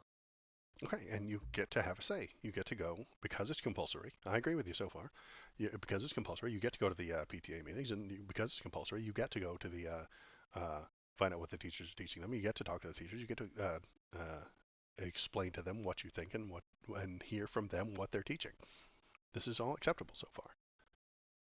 Why would we place artificial limits on what the teachers can teach? Because it's somewhat harmful to the children. And I'm on board for not putting Shades of Grey in the second grade reading on the second grade reading list. I'm okay with that because they're not ready for it. They're not going to comprehend it. It's not going to do any good. This isn't something they ought to be seeing. That's fine. Who's going to make that decision? Because right now, the way it ought to be made is with school boards discussing with parents and uh, education experts. If that's what, So, if school boards discussing with parents and mhm, education experts. Are school boards elected?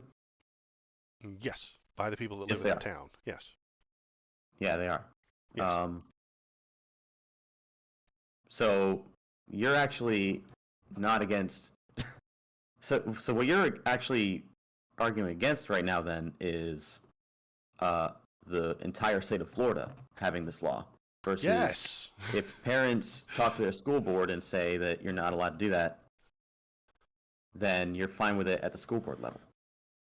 If the parents talk with the school board and they have education experts, and the education experts disagree I don't give a with what fuck the about the Bible. education I experts. know you don't, If and that if a blows my town mind. of if a town of elects a school board and the parents that elected that school board go to a school board meeting and say we don't want this, this, and this taught to our students, you're fine with that.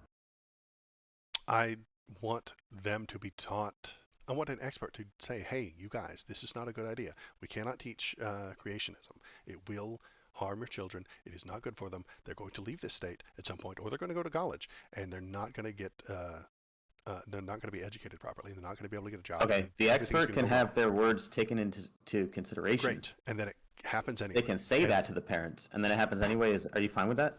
I'm okay with it because the people have demanded it. There isn't some lawmaker, there isn't some governor telling them what they can and cannot do, and it will lead Oh. Holy to. shit! So you're actually in favor of granulated government, like in terms of because that's my whole argument every time for everything is what's good for the whole country is not actually good for the whole country. What's good for Alabama is not good for It California. depends What's on good the for subject. Arkansas is not good for Florida.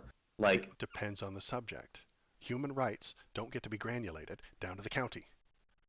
If you're married in Jefferson County, you don't get to go to the next county and not be married any longer. That's insane. Um, what I'm okay with granulated government if it's serving the people. I'm okay with federal government if it's serving the people properly. But we have to decide what's being serving the people properly. Is teaching Narnia as fact serving the people? No, it is harming people. Is the Don't Say Gay bill serving people? No, it is harming them. Is DeSantis taking over schools? Yes. He is increasing his power, his authority over what is said in schools, what isn't said in schools, what is said in college. This is an expansion of his power, his authority, his government. This is bad. This is not a good idea. If the students and the if you want to, what I would want actually is the school board to talk to the parents, communicate with them, have an expert, and the expert explain things, and then everybody agree, come to some sort of agreement. That is acceptable to me. I'm not saying granular government is bad. I don't want Joe Biden to be passing the do say gay law.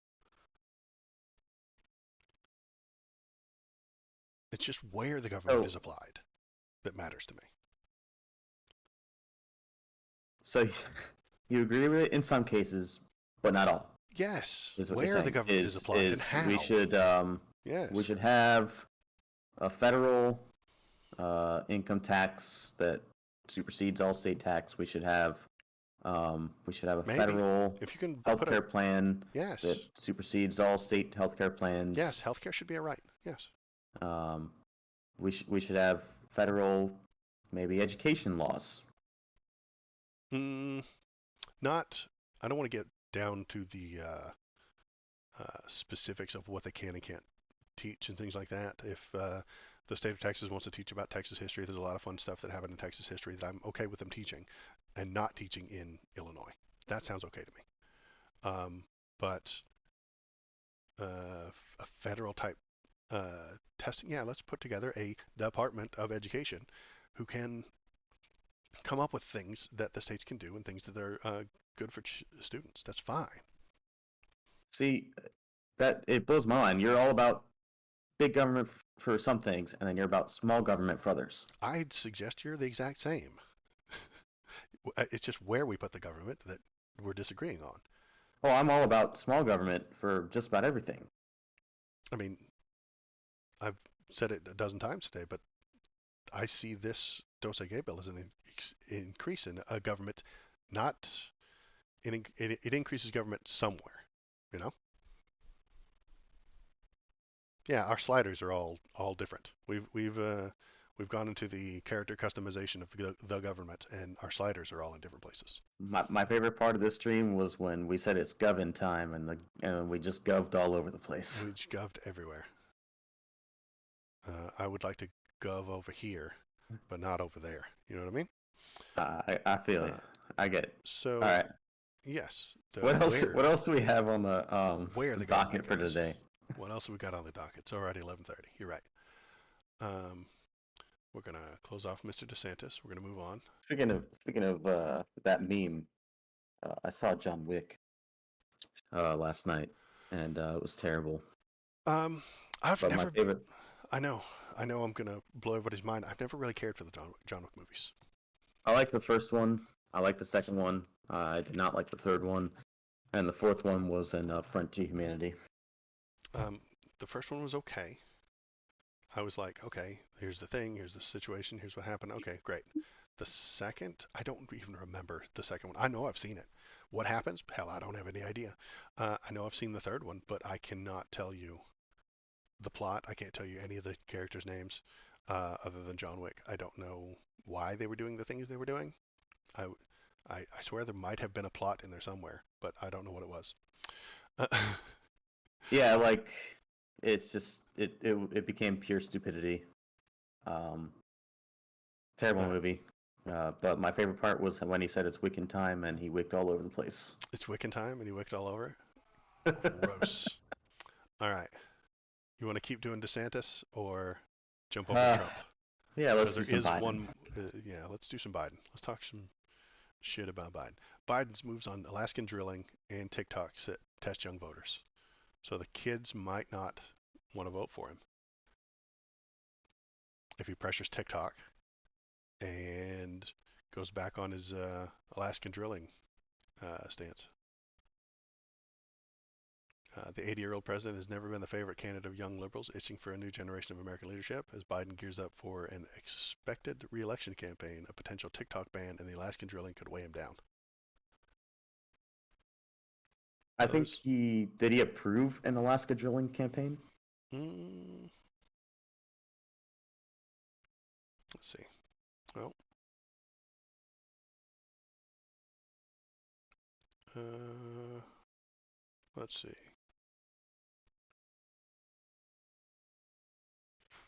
TikTok. TikTok. I mean, you know me. I'm already against TikTok. I don't like shorts of really any kind. So Oh, not sure. Let's look up Biden Alaska drilling.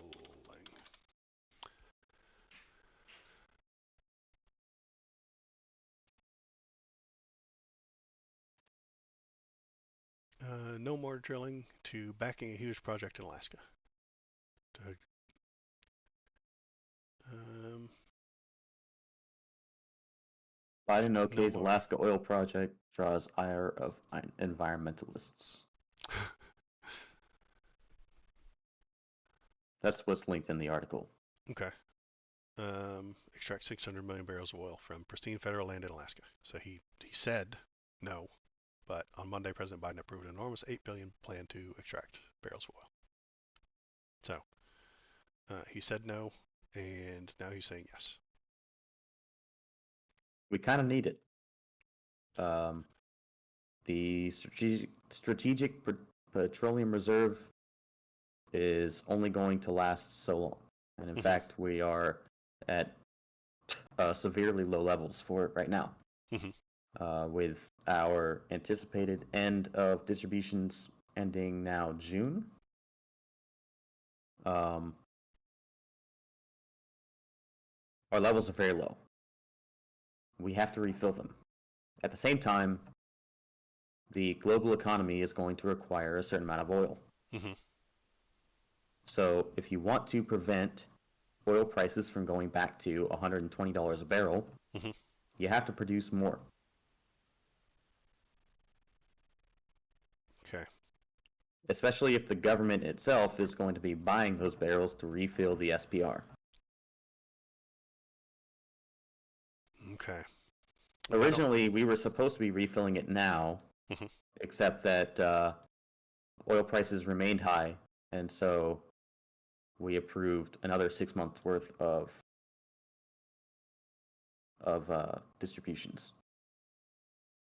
So we're still tapping the SPR. Oil is now at $70 a barrel or so. And when we need to refill it, it's going to be expensive because us refilling plus China reopening finally from COVID and the general global demand for oil going up is going to result in a supply-demand imbalance, which is going to send oil prices higher. In order to combat that, we have to have more oil drilling. We have to produce more. Okay. Or we can accept inflation. We can take the transportation cost from literally everything. I mean, if you want any sort of goods, if you want any sort of food, it has to be transported. That's going to come in terms of oil prices because it takes gasoline or diesel to move those goods to the supermarkets where you buy them.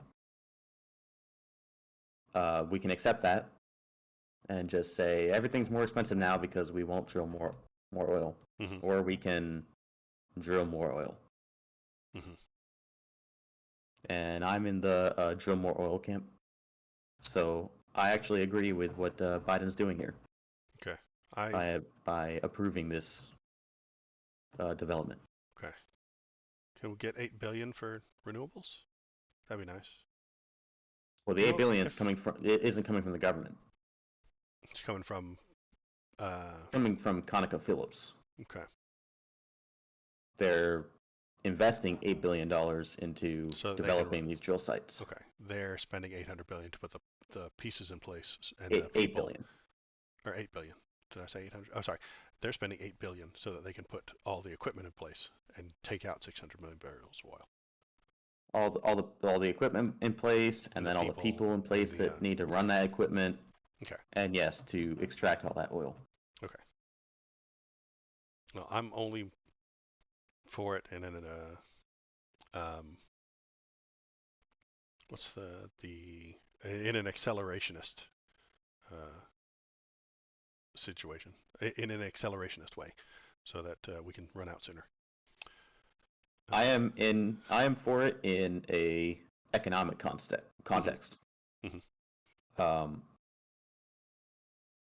I mean, you already know my stance on energy. mhm, Like, I want nuclear power plants everywhere. mhm. And the more expensive the gasoline is, the more likely that is to happen, right? Or Potentially. when we run out, if it's expensive because we've run out, if we run out of oil, those are more likely to pop up. Yeah.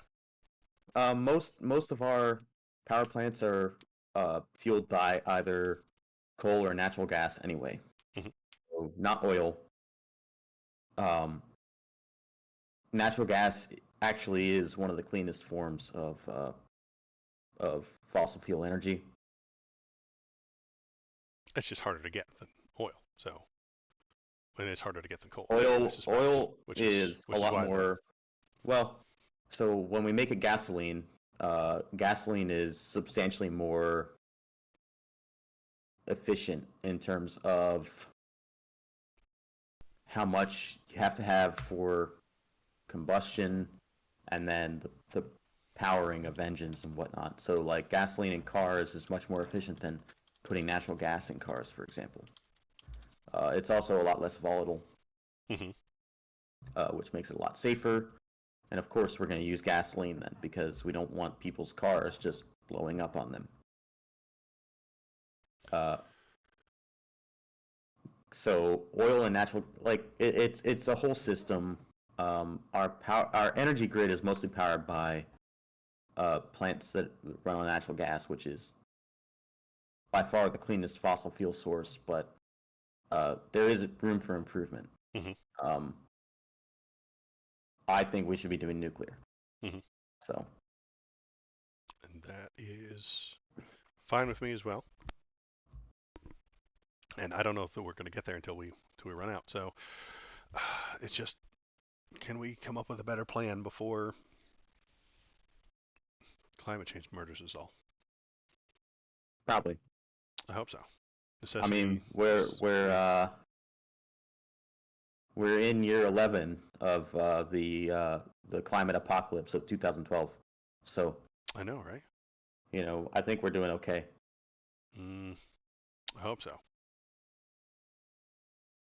Um, We're let's see. we're we're in year 23 of the climate apocalypse of 2000. Right. Global cooling was And a really big deal back in the day. and now and we're doing okay so far. Yeah, Let's we hope it we doesn't haven't get worse. encountered any Floridan tundras yet. I mean, we've had gigantic storms and heat domes, but maybe we can get our way out of it before anything gets worse. Will the kids stop voting for him because of it? For Biden, Yeah. um, probably not. Okay. Uh, Most people vote left um, Siberian early thaw is on, and happening. then Yeah. as they age, they vote right. That's that's the old adage. That's the old knowledge. That's the old thing that people tend to do. I don't know if that's gonna stay completely true. I anticipate that it will, but we'll have to see. I think that the people we call boomers now will be replaced with new boomers that also vote majority right, and Mm. then those people die off, and they'll be replaced with new boomers, aka millennials, The left right. who then If that eventually. happens, I think it's because the left right dynamic has shifted to the left, and uh, the who's after the Zoomers is going to be pushing something so wholly unnatural to me that I would not appreciate it. They're going to have their ocular implants playing VR games all day long, and I'm gonna sit on my porch complaining about all the kids and the their ocular implants, and they don't have good stuff like PCs like me, and I'm gonna complain about them, and then I'll vote to the right so that they can't get more ocular implants. Possibly. And That's a possibility. that's what I'm saying is like the entire window would shift. What do we got here? We've got Trump's visit to Waco is a provocation of historic significance. Trump is campaigning in Waco, Texas today. Okay. Why is Waco important? Um, there was a whole like thing there. Um, there was an They anti-government It was like a assault. standoff, Yeah, it was a assault standoff thing. with Yeah. anti-government people. Um, in the case of Waco, it's not just a provocation, but a signal, likely to be read by those who have used force on Trump's behalf as an invitation. For the past 3 decades, this incident has been a key element in far-right mythology, a rallying cry for armed resistance to the federal government and its representatives. For Trump, whose first term ended with an assault on the U.S. Capitol, the choice to rally in Waco sends a clear message that will energize proponents of far-right extremism among his base. It won't. I think it's. I think they're. I think it is a correct statement that that's why he chose it. I think he chose Waco because of the uh, far right mythology. Does it end up causing an energizing of far right extremism? Maybe, maybe not. You think it won't? I think it also might not. Um, No, it won't. but I think it That, was. but the Was it Here's the thing. was it chosen intentionally? Possibly, probably, Okay. and I don't care. Okay. And that's the worst part is I don't care because what? Well, I say the worst part. The worst part for Trump Mm-hmm. is I don't care. Um, You don't mind that he's he Well, no, I don't. rallying. I don't think he's a player anymore. He he put out that tweet last week about how he's going to be arrested on Tuesday. Mm-hmm. Nothing happened. But he called for protests. How many Mm-hmm. people showed up for the protests? Like Very few. 100. Yeah, very few. Yeah, like 100. Tops. Mm-hmm. Nobody showed up. And why? Because he already burned all his credibility. Okay. The guy is done. Like, I actually almost wish that he had been arrested because that would not only stop him from running a third party campaign when he loses in the primary, Mm-hmm. but clerks and supervisors and Sorry. Go ahead. it would also it would also give at least some fodder for energizing people. But him just throwing things out there and going to places that might, you know, garner some extremist sentiment or whatever that this article's claiming. Who gives a fuck? Like, I don't give a fuck that he gave a speech at Waco. It's the same speech that he gives at every other rally. Okay. I'm tired of the guy. Like, Okay.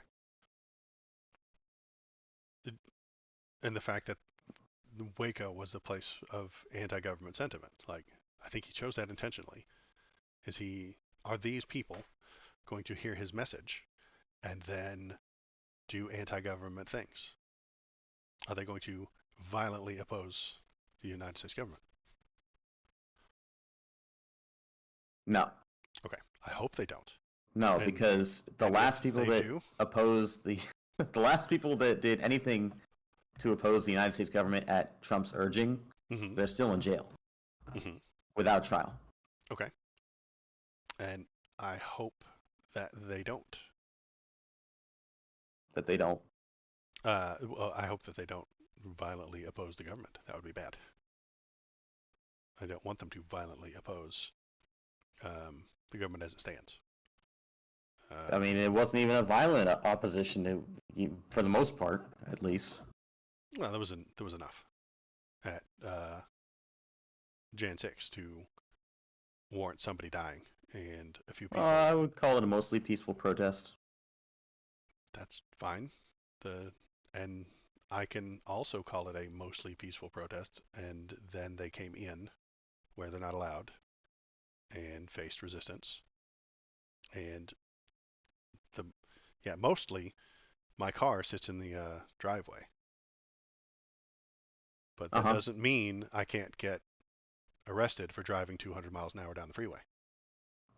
Your Honor, my car It was hey, was excuse doing me. 200. It was a mostly peaceful protest. It is a mostly I'm peaceful memeing a little protest. bit here. Yes. Okay. Okay. Good. Okay. And mostly my car sits completely still in the driveway. So if we even out the time I drove 200 miles an hour on the freeway and all the times that it sits in the driveway, it's mostly in the driveway. I agree. Your Honor, I rest my case. I can't possibly have been doing 200 on the highway yesterday. It's in the parking lot right now, sitting still. But yes, it is a mostly peaceful protest, and the parts that weren't mostly peaceful were bad. And We the agree. people there doing bad things for bad reasons and possibly entirely lies are not good, and we shouldn't gather them all up to listen to more lies in a place that's known for anti-government sentiment. This makes me nervous. I'm not saying that what they're doing here yet is a crime, but it makes me nervous. You know what I mean?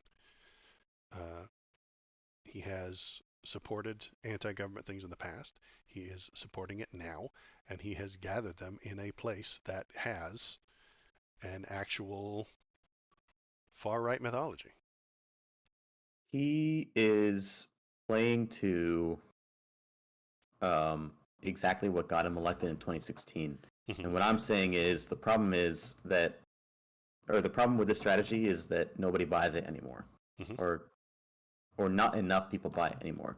Okay. Like when I watched his speech in 2016, and I'll have to pull it up. Give me a second, because I thought that this was an amazing speech, and this is part of the reason I voted for him. And there's clips from it. If you give me a second, I can pull it up, and we can watch it, and you might understand why I voted for him. Sure. But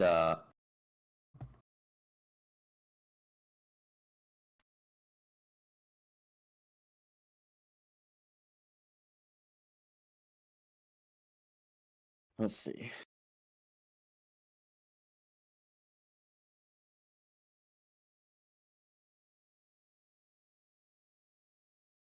Yeah, here it is. And it's 5 minutes long. But this is essentially what sort of swayed me. And I'll put it in our Stream Links channel.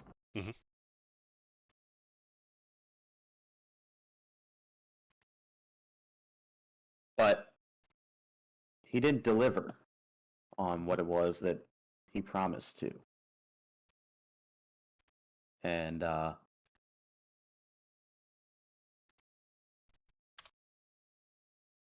don't see it at this about point. replacing a failed and corrupt political establishment with a new government controlled by you, the American people. The Washington establishment and the financial and media corporations that fund it exist for only one reason: to protect and enrich itself. The establishment has trillions of dollars at stake in this election. For those who control the levers of power in Washington and for the global special interest, they partner with these people that don't have your good in mind. Our campaign represents a true existential threat like they haven't seen before. This is not simply another four-year election. This is a crossroads in the history of our civilization that will determine whether or not we, the people, reclaim control over our government. The political establishment that is trying to stop us is the same group responsible for our disastrous trade deals, massive illegal immigration, and economic and foreign policies that have bled our country dry. The political establishment has brought about the destruction of our factories and our jobs as they flee to Mexico, China, and other countries all around the world. It's a global power structure that is responsible for the economic decisions that have robbed our working class, stripped our country of its wealth, and put that money into the pockets of a handful of large corporations and political entities. This is a struggle for the survival of our nation, and this will be our last chance to save it. This election will determine whether we're a free nation or whether we have only the illusion of democracy, but are in fact controlled by a small handful of global special interests rigging the system, and our system is rigged. This is reality. You know it, they know it, I know it, and pretty much the whole world knows it. The Clinton machine is at the center of this power structure. We've seen this firsthand in the WikiLeaks documents, in which Hillary Clinton meets in secret with international banks to plot the destruction of U.S. sovereignty in order to enrich these global financial powers, her special interest friends, and her donors. Honestly, she should be locked up. The most powerful weapon deployed by the Clintons is the corporate media, the press. Let's be clear on one thing. The corporate media in our country is no longer involved in journalism. They're a political special interest, no different than any lobbyist or other financial entity with a total political agenda, and the agenda is not for you, it's for themselves. Anyone who challenges their control is deemed a sexist, a racist, a xenophobe. They will lie, and then again, they will do worse than that. They will do whatever is necessary. The Clintons are criminals, remember that. This is well documented. And the establishment that protects them has engaged in a massive cover-up of widespread criminal activity at the State Department and the Clinton Foundation in order to keep the Clintons in power. They knew they would throw every lie they could at me and my family and my loved ones. They knew they would stop at nothing to try to stop me. Nevertheless, I take all of these slings and arrows gladly for you. I take them for our movement so that we can have our country back. I knew this day would arrive. It's only a question of when. And I knew the American people would rise above it and vote for the future they deserve. The only thing that can stop this corrupt machine is you. The only force strong enough to save our country is us. The only people brave enough to vote out this corrupt establishment is you, the American people. Our great civilization has come upon a moment of reckoning. I didn't need to do this, folks, believe me. I built a great company, and I had a wonderful life. I could have enjoyed the fruits and benefits of years of successful business deals and businesses for myself and my family, instead of going through this absolute horror show of lies, deceptions, malicious attacks. Who would have thought? I'm doing it because this country has given me so much, and I feel so strongly that it's my turn to give back to the country that I love. I'm doing this for the people and for the movement, and we will take back this country for you, and we will make America great again.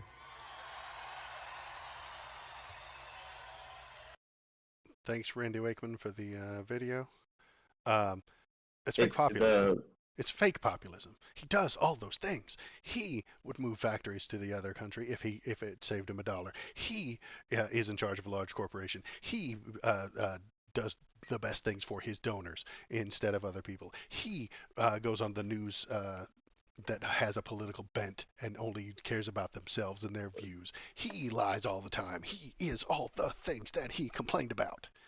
Well, that's the thing, though, is exactly my point, is that this only works once. And that's what he's doing now, again, is that ad, they actually created an official version of it that they aired on the radio and whatnot. Mm-hmm.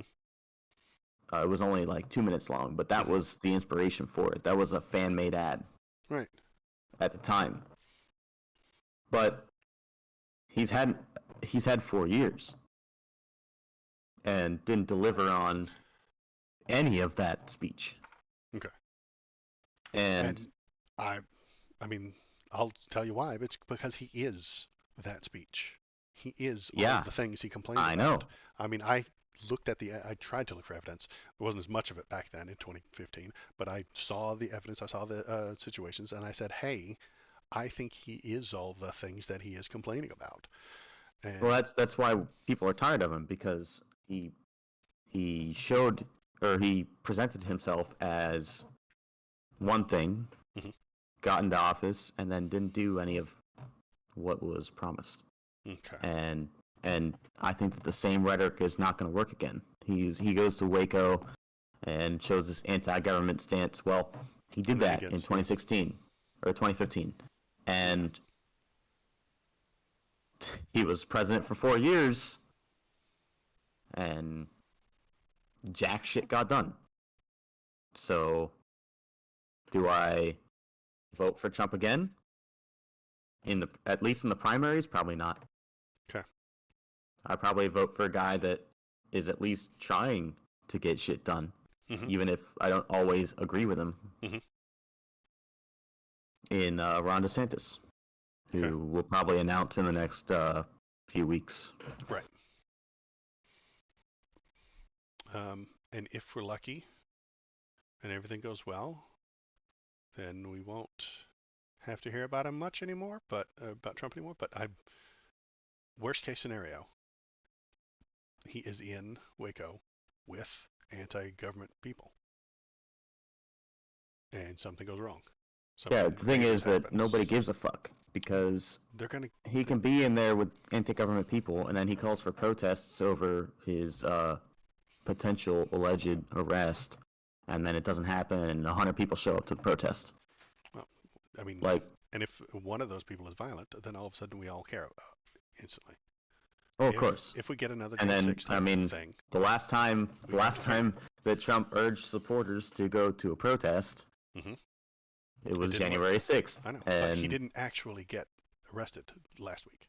If he actually does get arrested, I think that there actually would be more people showing up. And if it's not in downtown New York, I mean, there's not as many Trump supporters there as there are in Waco, Texas. You know. more people would show up. I would actually wager that less people would show up than showed up at January 6th. I would agree with that because Jan 6 Because had they're, planning and they're demoralized at this point. Like, Mhm. the guy has shown that he won't stand up for you, Mhm. and he's lost. So, I hope nothing goes wrong, but I'm going to watch it. Not like specifically every minute of it. I don't need to hear any more about Ted Nugent. That's who's up there you're right now. watching a Trump rally right now. I know, but I'm not going to watch every minute of it. But I just wanted to know if anything was going wrong, if there's going to be violence, if they're getting rowdy. Best case scenario, it's just a regular rally, and he doesn't get a whole lot of support. Worst case, No, Trump rally is a lots Trump and rally. lots Is of they shooting. show up. There's some speaker on the stage for, like, I don't know, 25 minutes or so. Mhm. And then they put another speaker on who's impromptu because Trump's late. Mhm. Because he's always late Mhm. by like an hour or two. And then they put some music on that they bought the license to, and then the company that they bought the license from tries to sue them. But then they go, no, we bought the license, and they show it, and the lawsuit goes nowhere. And then Trump shows up like 2 hours late from when he's supposed to be starting the rally, Mhm. and he gives the greatest hits speech, which he does every time. And then he fucks off. And that's pretty much the whole rally. Okay. Like, that's the rally in a nutshell. Okay. It's you're looking at what time was this supposed to start? I have no idea. I hadn't paid that close attention. Or how long into the live stream is it? Well, this place started doing it 4 hours ago. Who 4 hours live streams ago. for 4 hours? It's the honestly? Right Side Broadcast Network. They started probably 3 hours early, so you're looking at another hour before Trump actually shows up on stage. Ted Nugent doesn't pop up until like it's almost ready to go. So yeah, and Nugent will show up in about 45 minutes. I suspect that you are mostly correct. Oh no, look at that gold fringe around the flags. Don't they know? Don't they know what? Hold on, am about I missing something? gold fringe around the flags. It's means that they're under admiralty law, and all that sovereign citizen nonsense. Oh, okay, yeah. I didn't know that. I knew about like the upside down flag and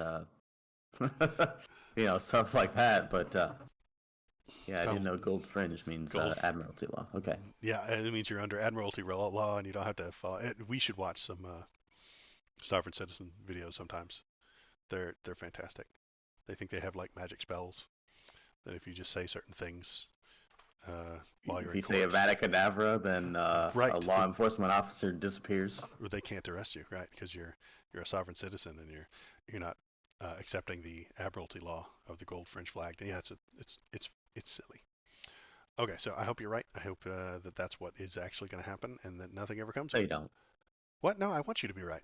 I want Trump to come up here and talk to these people and then they all go home and do nothing. I don't want Oh, I don't want them to start doing anti-government shootings. I want him to come up here and give the greatest hits and not instill violence and not suggest that they shoot the place up. I want him to come out there that'd and be be decent. counterproductive. Well, I mean, it depends on what he wants anymore. If he gets to the point where he can't No, win what I'm saying and is can't that get any his money, his calls to action are being disregarded. okay, I want them to be disregarded. I hope you're right. Like 100 people showed up to protest his potential arrest on Tuesday. Mhm. Like nothing happened. Okay. I don't want any more far right anti government activism, is what I don't want. I think that's a bad thing. And I don't want him to suggest that we should do that, or that his fans should do that. That would be bad. um, yes, it would be. Nobody's gonna do it though. Uh, People, I think, have seen what happened to the Jan 6 protesters. Okay. There are people that didn't engage in violent activity but broke the law, Mhm. and they are still in jail Mhm. without a trial.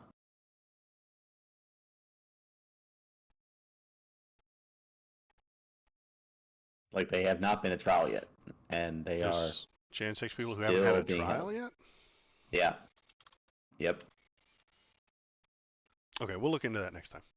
It's getting late, and there's only one more thing that I wanted to bring up, and it's the Florida State Guard.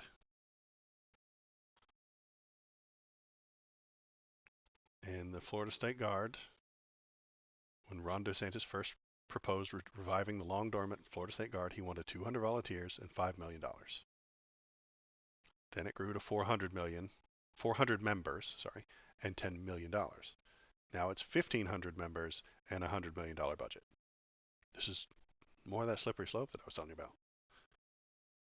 And he wants it to have police power, helicopter boats, and under one lawmaker's request, this is just one lawmaker, cell phone hacking technology. For Florida, I would say that this is more than reasonable. Okay. We're talking about the state that the vast majority of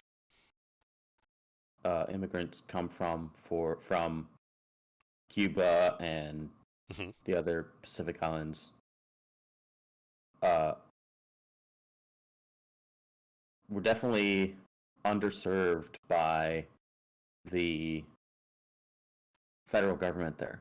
Okay. Like, State guard that would target human trafficking and drug and child exploitation crimes, including on farms. Okay.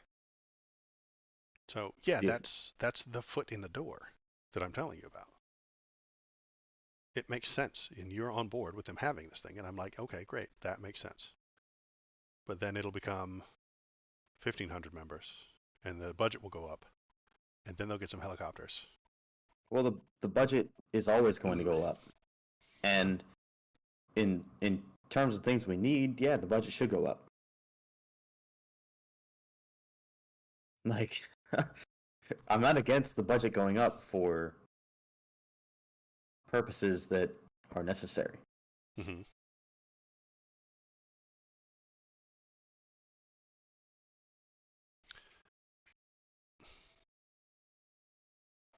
I mean, isn't this another increase in government size and power?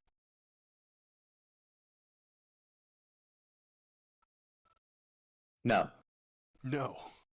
no, it's But a when Joe Biden hires more IRS, it is. when Joe Biden hires. He's increasing the federal government because he's replacing retiring IRS agents. That's a huge increase in government. But 1,500 more Didn't he armed hire? people Well, hold on a second. Didn't he isn't. hire like 8,000 people? It was, yeah, for the whole country. So when you hire IRS That's agents, a lot to it hire. is an increase in government. But when you hire cops, it's not an increase in government It size and power. is. Well, hold on. These I mean, aren't cops. right. These That's are only specialized law enforcement. That's even scarier. no, Yes.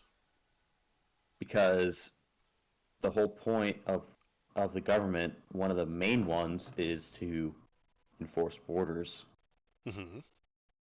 and this bill specifically does that. So it doesn't Okay. increase the power of the government to enforce a border. The border already exists You're and increasing should the be state's enforced. power. I don't know how you can't look at 1,500 new law enforcement people and $100 million and say they didn't increase the government. Oh, they did. They Okay. increased the size of the government. And The what are they power gonna? of the government already existed. The power of the government doesn't exist until you enforce it. And these people are going to enforce it. Enforcement right Yeah, there. the power of the government existed, but we didn't have the means to enforce it. And now the government is saying, actually, hey, wait a second, we should enforce this. So they're increasing their power. Their power is the same. No. The capability to enforce that power increases. Rules that are not enforced are not power. They're ideas. Enforcement is power. Rules that are not enforced are subjectively enforced. Right, if you have the power. You That's will an increase of power. subjectively choose where you will put your power. It's illegal to jaywalk, yet I can probably do it without anybody stopping me. Yeah, you can probably, except for if you're So on that's a not government power. list and some cop catches you doing it, Right, so you need and your name the comes up, then you get power. picked up. Right, you need the Well, power to enforce it. well, is it more or less power to uniformly enforce standards? You need more power What? to uniformly enforce it. You need more power. You need more people. You need more people You need more watching it. size. Power. Also, No. you need more size. How is an To increase in uniformly enforce a standard, you need more size. and But if there are to more not people, to have the ability to selectively choose when you enforce a standard is is power. yes. Power is selective enforcement of a standard. But uniform Whereas isn't size, power. what? Uniform isn't power. I know, that's what I'm saying. No, I'm flabbergasted by the sentence. I'm saying that with a question mark. Uniformly enforcing it isn't power? Question mark. You're gonna say no, and my head's gonna explode. Uniformly enforcing a standard is less power on the behalf of the individual government employee. Yes. My brain just What? exploded. Why do I care about the individual? It's the system that matters. Individuals can do what they want and they will be punished later, maybe if the system works.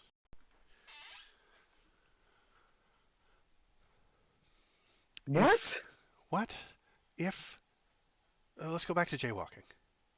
I can walk across my street right now, in the middle, wherever, and I won't harm myself, and no one will be harmed. Technically, it was illegal for me to do so. Jaywalking is a crime.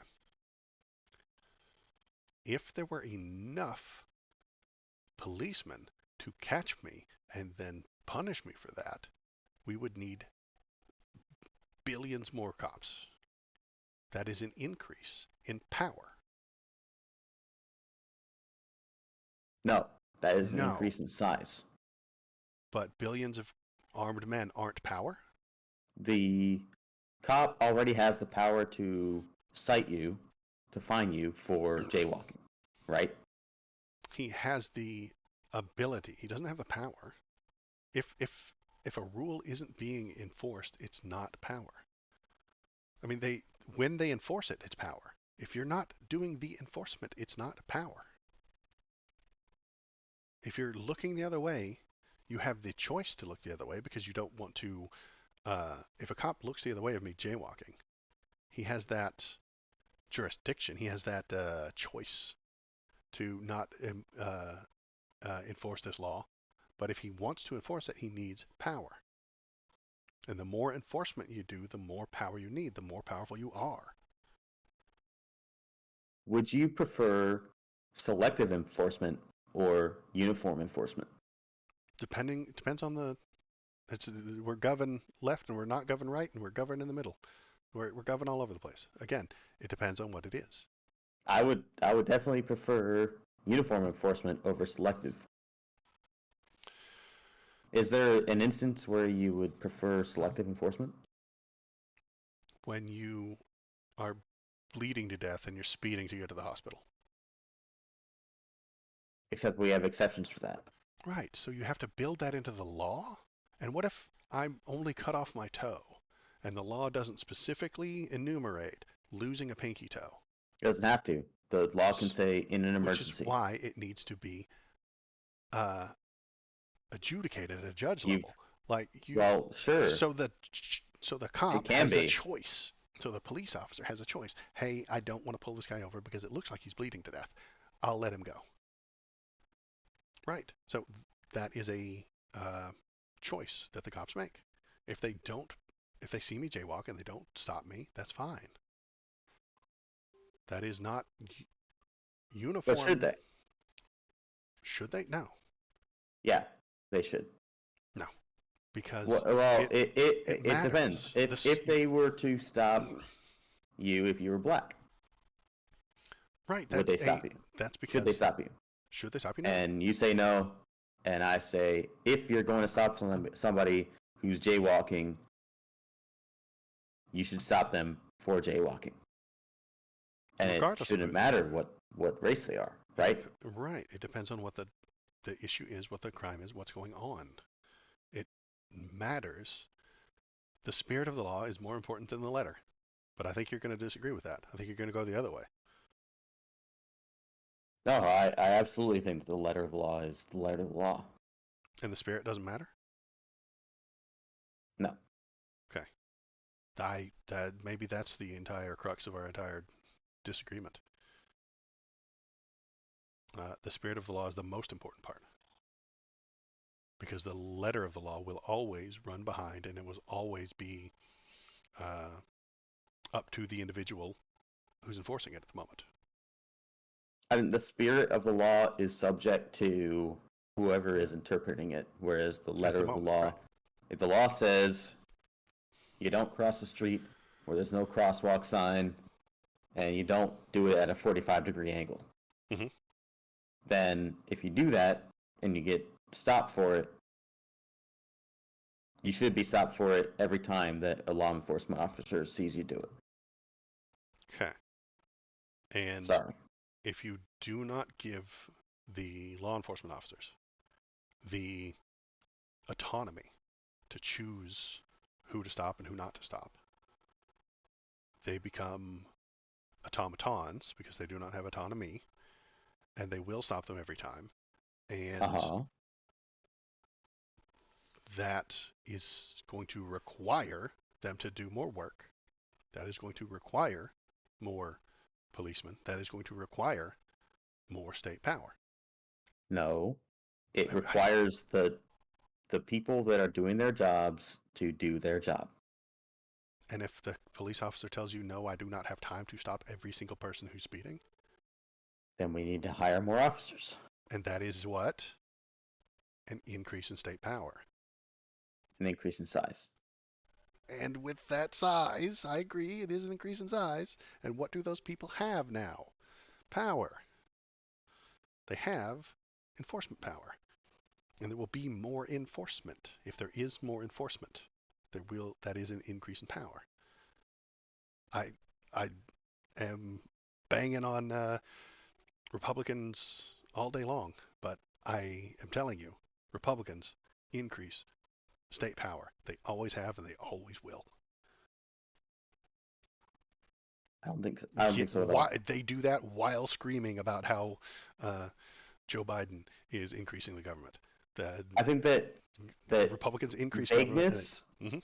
vagueness increases power because it introduces a decision, a um, Autonomy. yeah, sure, it introduces autonomy for government Yes. workers, Yes. that have the ability to imprison you. Hmm. I don't think that vagueness is a good thing when it comes to the law.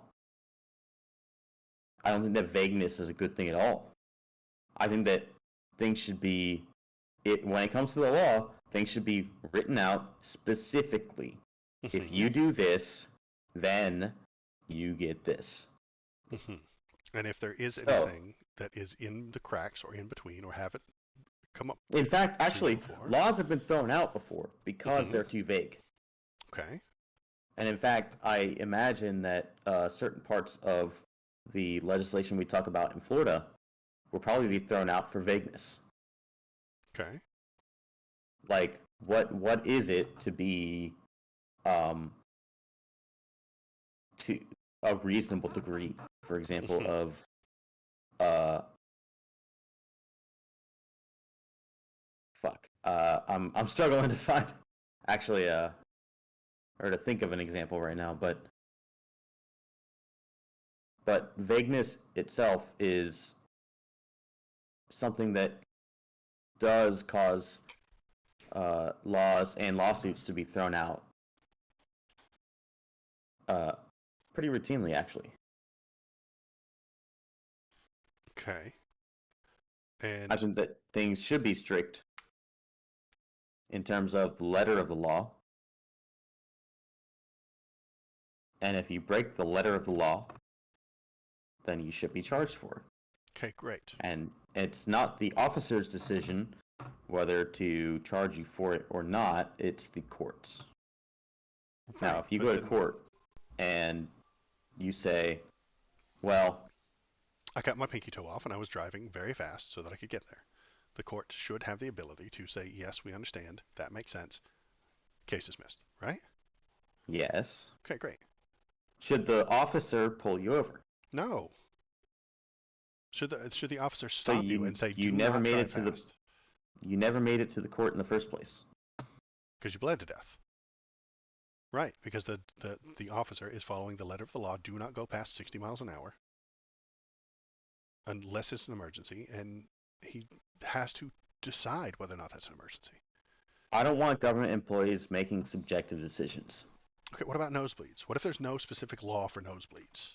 Like, you can't have cops who are automatons. You can't. It doesn't make any sense. They have to be able to make these decisions. They have to look at this situation and say, okay, yes, this is an emergency. You can now drive fast. I'll ride behind you or in front of you with my lights on. Let's go. But if there is no specific law, no letter of the law saying you could do it for pinky toes, then maybe he won't. Maybe he'll say, oh no. It talks about the letter of the law. So it talks about certain things, but not pinky toes. The letter of the law will probably say Emergency. emergencies. Great. So he has to make a decision on what's an emergency? It still comes down to human decision. I see where you're coming from, but now all we're getting to is an even more specific level where Right? every level should just say, when you get to that point, it's like, all right, what constitutes an emergency? And then you have a list of everything that constitutes an emergency, and it could be Right. hundreds of things long. Right. And Like, that's way too hard to figure out. And what if you got a problem that isn't on that list? Now you've broken the law. nosebleeds was left off the list. Some accident, some poor law clerk just didn't think about nosebleeds being an emergency, so they didn't put nosebleeds on there. Have you broken the law? Should the cop say stop driving so fast? Here's your ticket. See you in court. In theory, the That's list of things that constitute emergency would not be codified. You would have emergencies. And then right. when you go to court for it, you would be able to say she had a nosebleed and it's potentially an aneurysm, and the judge would say, yeah, that is a potential emergency. Okay. So, therefore, you're off the hook. Okay, great. I agree. Right? I'm okay with that situation, but what I'm saying is the more you codify, the more granular you get, the more power the government has.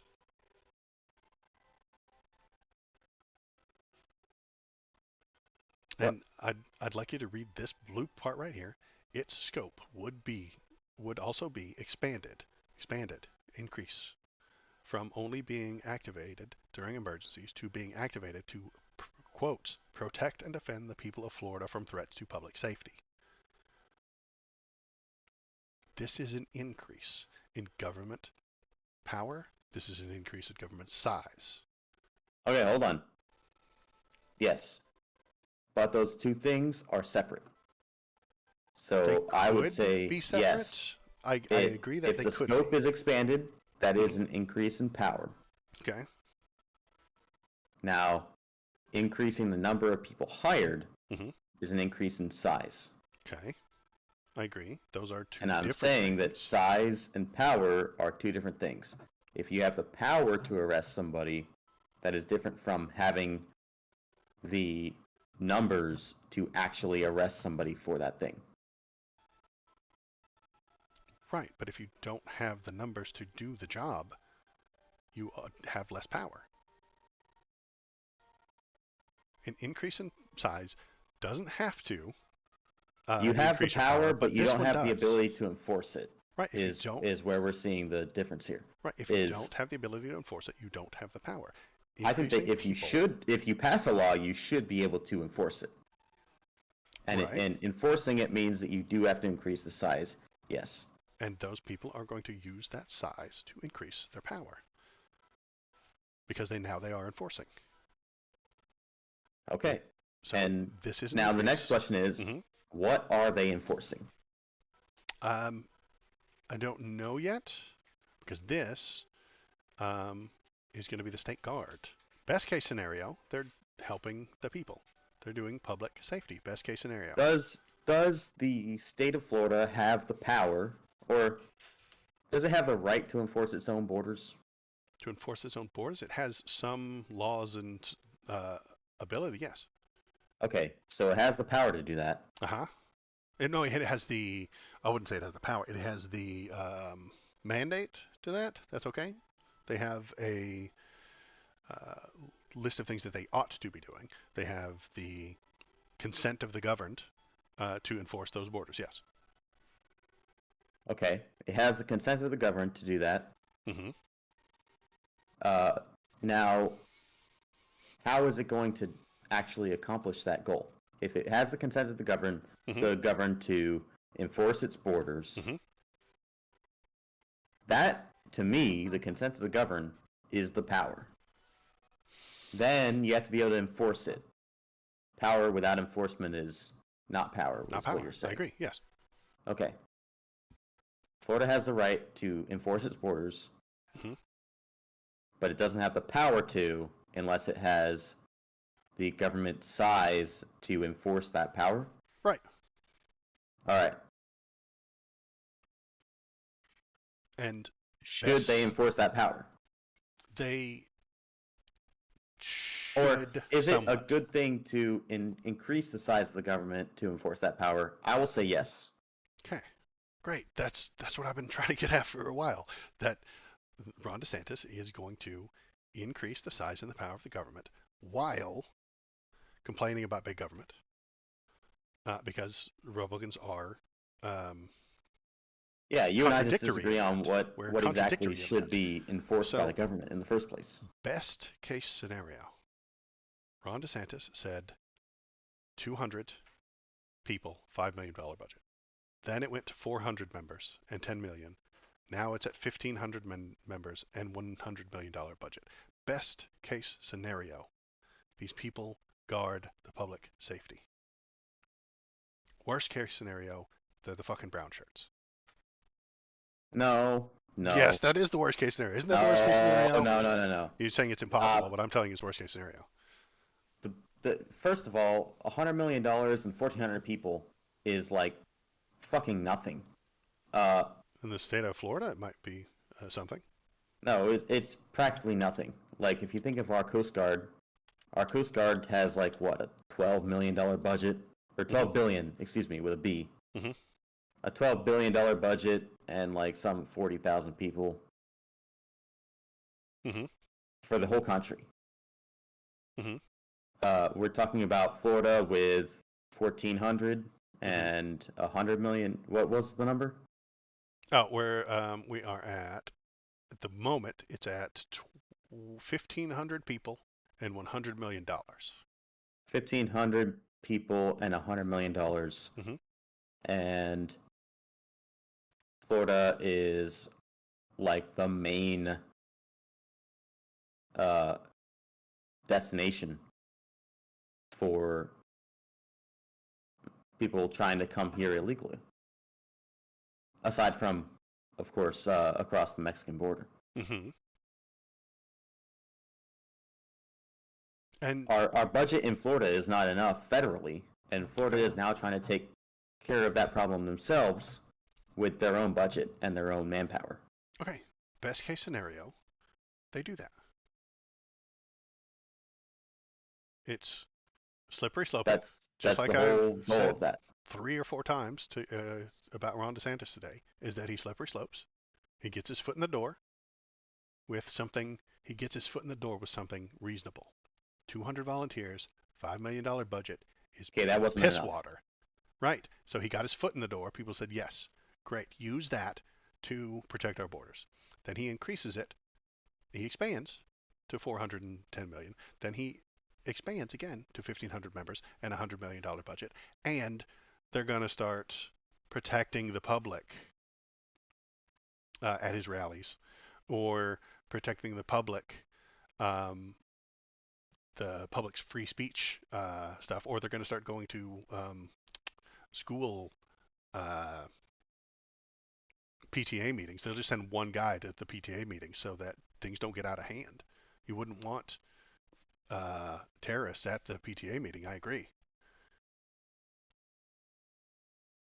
And I'm actually not even sure how you got to this point. And now they're the brown shirts. That's how I'm getting to that point. See, that is worst case scenario. Kyle says, what's worse than that? It is the worst case scenario. You're saying it's completely unimaginable, but I'm imagining it. I'm saying that we don't even have the resources to defend our own borders. And Florida is saying, okay, if the federal government's not going to do it, we'll do it ourselves because we are a state. Okay. Right? And, you know, outside of the United States, the word state actually has meaning. I think that Florida's a state. It is. Okay. Except for the word state outside of the United States actually means country. Okay. So, does Florida have the right as a state to defend its borders? That's a specialized. Yeah, you're hiring specialized. To an extent. You're highlighting specialized. I know. What about specialized? I mean, I don't know yet. I'm trying to find. In terms of the federal government, is the Coast Guard a specialized law enforcement agency? Sure, it is. Of course, it is. Then The who gives a Marines are fuck whether specialized. it's specialized or not? I know. What I'm saying is, the worst Why case. are you keep hiring specialized then? Well, because I'm looking for coincidences between these people and these people. Yeah, I know you are because I would people are hate obsessed with that. for these people to become these people. Which they won't. I hope they don't. This But they is might. Florida is literally the number one destination outside of the Mexican border for illegal immigration. Right. So we don't have enough people that are actually preventing the migration from happening. Mm-hmm. And if people do want to come here, they should do it through the legal ports of entry, which is codified into law. And if they aren't, we should be enforcing, hey, you can't come here unless you go through the port of entry, right? Okay. Right. And Florida is saying the federal government is not doing enough. We're going to do it ourselves. Okay. And hopefully they don't harm people in doing so. Few, if any, state guards appear to have the power that Florida is considering. So they're increasing their power. The state should have more power than the federal government. I can't even imagine how that would be that would happen. Should well, let's put it another way. Should England or France have more power over their own countries, England or France, than the European Union has?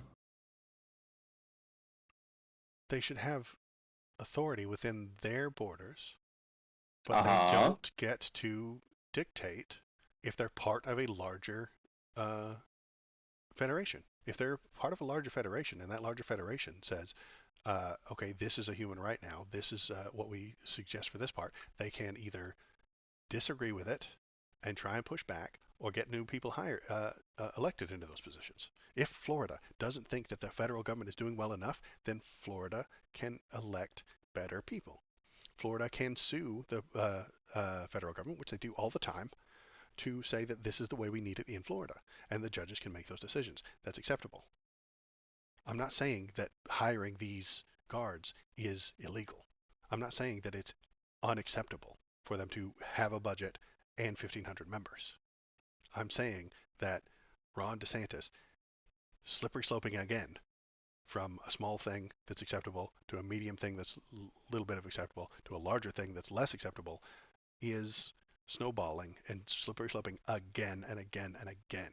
And I think that he is controlling so much that he's making me nervous. If Okay? Florida decided that it needed 10,000 people and a $1 billion budget for its Florida Coast Guard. Great. And they pass that and they spend that money, I accept it. But I'm going to watch them. And if they start doing bad things, I'm going to point it out. This is me looking at a thing saying, hey, this might go wrong. This is me looking at somebody driving really fast and saying they might crash. I'm not causing them to crash. I'm not saying they are going to crash. I'm saying he's speeding towards a result. And I'm worried that this is the result. I think that you are overly worried. I think that what you're looking at right now is way, way beyond. Even if we were to expand the Florida Coast Guard to 10,000 and $1 billion budget, that's still way out of the fucking Sturmetter, whatever the fuck that's called. Brown shirts. Sturmeddling. I mean, storm detachment. These are the brown shirts. This is what I'm worried about. This is the you have every right to say that I am over exaggerating. You are. Okay, great. I hope that I am also wrong. But the only way I'm saying that the government is expanding in size, yes, but it's expanding in size to enforce powers that it already has. To enforce the laws that it has. Okay. I hope they do a good job with it. So I don't want them to an increase in human rights and people enforcing human rights is an acceptable increase in state power. but an increase in policing polling places and going to the PTA meetings wouldn't be an acceptable use of an increase in state power. And I don't trust Ron DeSantis. Every single time I see a thing with his name on it, it's him increasing his power. It's him increasing uh, the power of his state. It is him increasing the threat that he has against actual democracy. We've already agreed that they have the power to enforce their borders, right? Or at least Yes, they do. at very least, they have the right to enforce their They have borders. the right to, and they have the ability to Okay. spend their If they have money the the right way to they do want. that, they have to have the manpower to do that, right? Yes, they do. And so hiring these people makes that possible, Best case scenario, yes, it in does. theory. Yes, it does. Best case scenario, they help the people of Florida.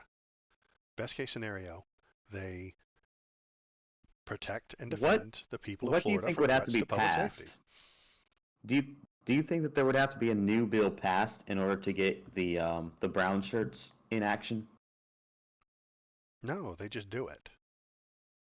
They would hire a bunch of soldiers, let's say 1,500 of them for $100 million, and then give them police power, helicopter boats, and cell phone hacking technology. And then they would Now we're answer hiring to them the government, specifically the to do a governor, job, and and that then they would job is to do what defend DeSantis the tells them. borders of Florida. Well, It's to that's enforce the existing laws, right? right. And DeSantis makes those Okay. laws. He And wants so you what to you're saying break is up that to drag get the shows. brown shirts, we'd have to have a separate law that's passed, No, right? not really. You just have to have budget. Yes. No, you can You have would have brown to have a shirts without a separate law. law passed in order to get the brown shirts to and Kyle says they just change their responsibility. Yes, to change their responsibility, you know what has to happen? You have to pass a law that changes their responsibility. No, the governor just says go do it. The governor says go break up that drag show. The governor says that drag show is a That would be an protect and unlawful order. defend. Great. They're on board with him. They love him. They think he's great. Not all of them do. He says, well, he's going to hire the 15 people, 100 people who agree DeSantis with only him. wins the governorship by like 2% in Florida. It's 52 versus 48. Right. There's no way that every single person that joins this force 1,500 people he can find. There's no way that no, they're not vetting 1,500 people for their political views. Stop. Those people are just as diverse as any other corporation or company in the country. Those 1,500 people that join that are doing it because they need a job and they're going to be trained to do the job. Going to be cops. What? You're telling me they're not going to vet people for their political view, but they are going to vet them to be cops. Cops tend to lean one direction, don't they? Do you think that TSA leans in one direction? The TSA is a shit show, and I don't think that it ought to exist, and I think it's a shit show run by idiots and ought to have a shitload of their budget. That wasn't the question removed. I asked. Do you think people that join the TSA are of a particular political persuasion? I don't know. Never looked into it. Probably not, I would say. I would say that you've probably got a pretty diverse... That it is diverse because it is so very, very, very, very large. How large is the TSA? I would assume millions. How many people work for the TSA? You want me to look it up? I can Google it.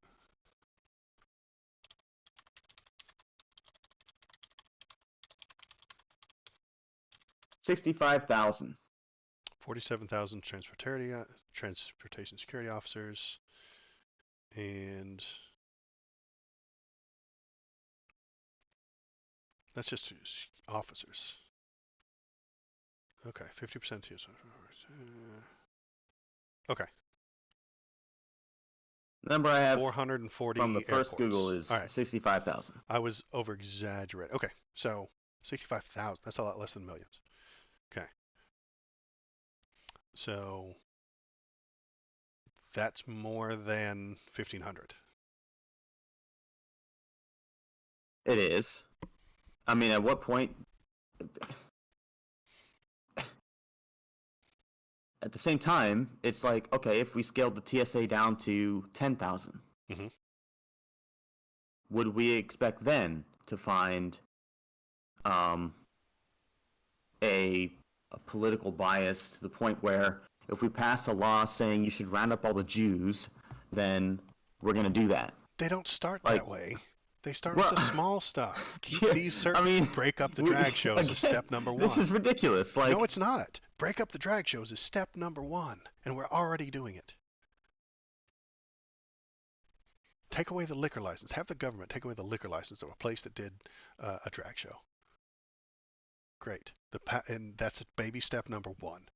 Baby step number two is to have one of these 1,500 members go bust up a drag show to protect and defend the people of Florida from threats to public safety. I accept that I am on a slippery slope right now, telling you this is a slippery slope. And you can say, hey, Waldo, you're being ridiculous. You're I think there's a suggesting a slippery spectrum slope. that is acceptable. So, on the one hand, just like with the Don't Say Gay bill, I have a spectrum where I say, all right, after middle school, fine, talk about sexuality and whatnot to high schoolers. Mm-hmm. I don't buy into teaching elementary schoolers about sexuality and whatnot. They don't need to know that. Mm-hmm. There is a line that I draw Mm-hmm. where I say, okay, this is where it's acceptable, this is where it's not. Mm-hmm. And they've baby stepped past that line. They baby stepped, then they baby stepped, and you were still on board, and then they baby stepped and you were still on board, and then they baby stepped past you. I still think that there's a point where I can say, this is the point where I'm not on board. Yeah, and you And have. if that's the point, then it shouldn't be either all or nothing. That's ridiculous. The idea that banning it in 3rd grade, banning it in 8th grade, and then we baby step it to 12th grade, well, I'm allowed to say I agree with 3rd and 8th. I don't agree with 12th. Okay? Great. I agree with you. Well, there you go. Why are we doing this whole You like can say that, this and weird? Like I can disagree with having 1,000,000 members of the Florida Coast Guard with a $10 billion budget. State Guard. That's bigger than the Florida, federal one. Florida State. No, like Florida State Guard of 1 million members is too many, but 1,500 is probably. acceptable. Yeah, I'd say 1,500 is probably fine. Okay. I would say. And I'm looking literally at the baby steps. 200. Then they say 4. Now they say 15. Next month they'll say 2,000. Then they'll say 3. They're baby stepping. And if we're lucky, if everything goes well, and if DeSantis is not the person I think he is, then they will actually protect and defend the people of Florida from threats to public safety. And I will be wrong. That's an acceptable future for the world. That is the future I want for the world. I want DeSantis to be a rational, normal human being who protects and defends the people of Florida from threats to public safety. And if he isn't, I'll if it halfway goes agree. the other way, I agree. And yes, you If do he have to isn't, have these are the a brown certain shirts. amount of. Oh, they're not. They're going to be. In They order will become to so. do the protection and defense of the people of Florida, you have to have people that do that. Great, I agree. You And have you have to have people. enough people to do it. Okay.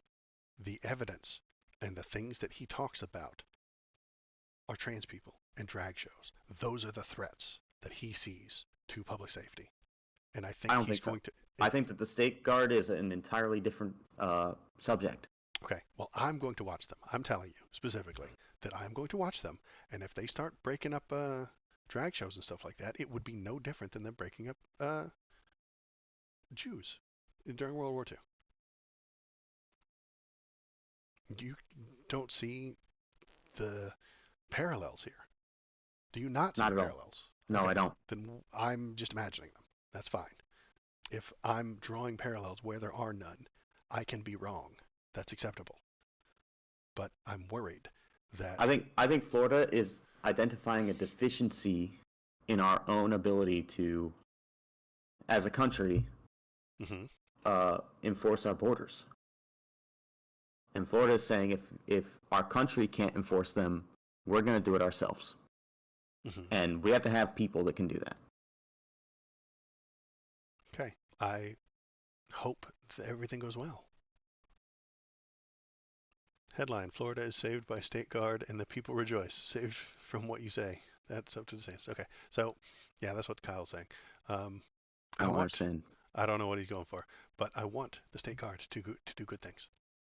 But when I see a person that I do not trust increasing the size of government, and not increasing it in a way that I think is going to help, but a way that I think is going to harm, I'm going to tell you that.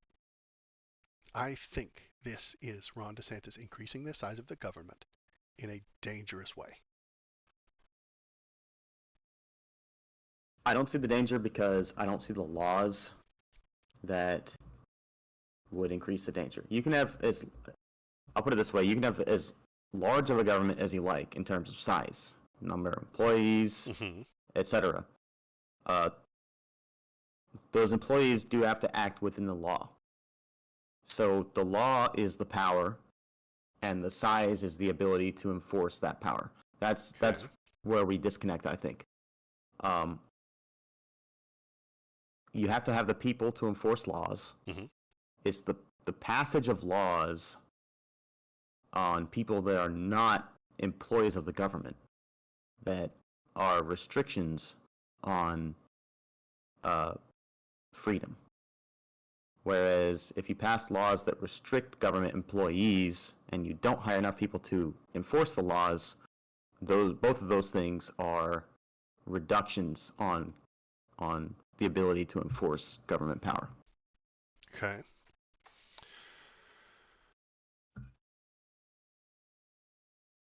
Okay. I think we've. I don't know if that makes sense or not. I mean, I might when I re-edit it, I'll read through it.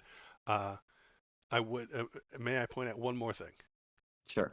Obama got elected, and all the conservative people I know were screaming about jackbooted thugs coming to steal their guns. And it never happened. And that's good. If I'm wrong, and these aren't the jackbooted thugs who are going to harm trans people, then I will be wrong and I will be happy.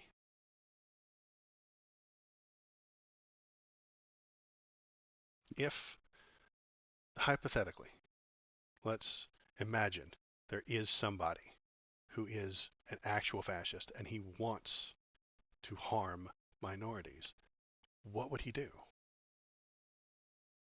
He's been elected. He would get a budget and he would get members. You know, if I was an actual fascist and I was elected and I wanted to harm minorities, the first thing I would do is take away guns. Okay. And who's going to do that? Probably the liberals. A force that you would then hire. You would have to have money to hire people to go and take those guns. And you would give them special law enforcement powers. I know that people championing the Second Amendment wouldn't be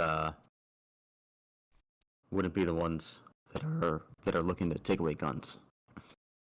It's cops that are going to take away the guns, not the federal government. If anybody's going to take the federal your guns, government has it's to the pass a cops. law before the cops go to take guns away. Madness. The cops Not madness at work all. off of the state. If the state, if Ron DeSantis hires these 1,500 people and they go and take guns from trans people, are you on board with it? No. Okay. They wouldn't in the first place. And you know what? If someone showed up to randomly just take guns away from a trans person, that trans person should shoot everybody that shows up at the door. Great. And what does Fox News say about it? What does Florida man who lives in Florida and supports Ron DeSantis say about it? They're on board. I'm telling you, this is a baby step. Not at all. It's baby stepping. I know that I've taken a huge because leap. the minute you show up to take away someone's Second Amendment right, I'll tell you what, Everybody in favor of the Second Amendment will put aside every other difference. It doesn't matter what it is. They will put aside every other difference because the Second Amendment is the most important one.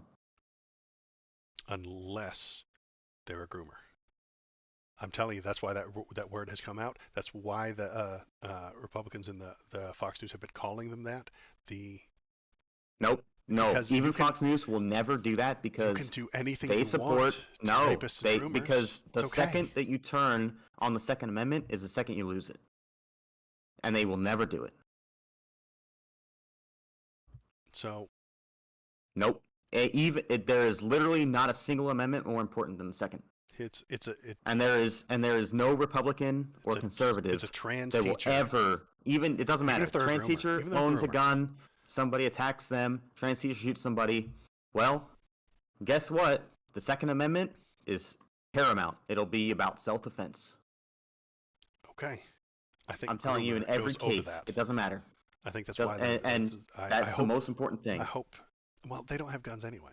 So what's going to happen is that they're going to lose their First Amendment. They're going to lose their First Amendment to peacefully gather. They're going to lose their First Amendment rights to have drag shows. They're going to lose their First Amendment to protest. And they're going to lose their, some of them already lost their liquor license and things like that. And these guys are going to take, I'm worried. I know I'm at the bottom of this slippery slope, but I am worried. You know why? You know why these people lose their rights? Because they don't have guns. Okay. They should, and they should fight back against the loss of their rights. If they feel like they're losing rights, they should. That's the only option we have. Is to shoot the people that come to take our guns. That's it. That's the only thing that works in the world. Or we could tell people about it, or we can see this coming, or we can make a YouTube video about how maybe those 1,500 members are going to take away the rights of the minority. They're not. They're there to protect the borders. I hope that is what they do. But I am going to watch it because I am worried that this threat right here, this word threat, will be construed into whatever they want it to be. Well, if those people show up to break up a perfectly lawful gathering, okay, or to take rights away from people, then hopefully the people that they're trying to take rights away have guns. Okay, but if they don't, are the Republicans in Florida on board for it? I think they will be, if they're baby stepped to it properly. If they're baby stepped to it slowly enough, those troops will go and they'll break up this First Amendment accept level thing, and they'll call the people they are groomers. And people will accept it. You know what? I'll tell you what. What if all the Jews that got rounded up in 1940 had guns? They were called degenerate. No. They didn't have guns. They were called degenerate. That's fine. What if they were called degenerate and they had guns? And then they were rounded up. And guess what happens to all the Nazi soldiers that surrounded them? The Nazi soldiers get fucking shot. Great. They all die. And then the army comes in and kills them all.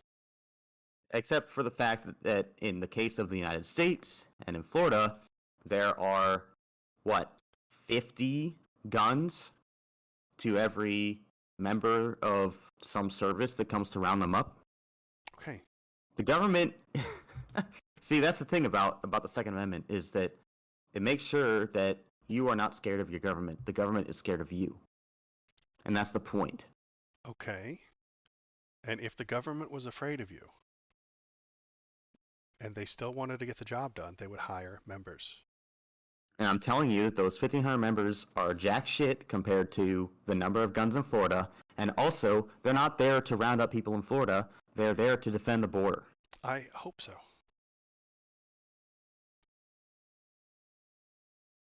And we'll end it there. They're protecting the border. I hope. They're protecting and defending the people of Florida from threats to public safety. I hope that's true. And maybe it will be. And if it turns out that they are, then I will tell you that they are.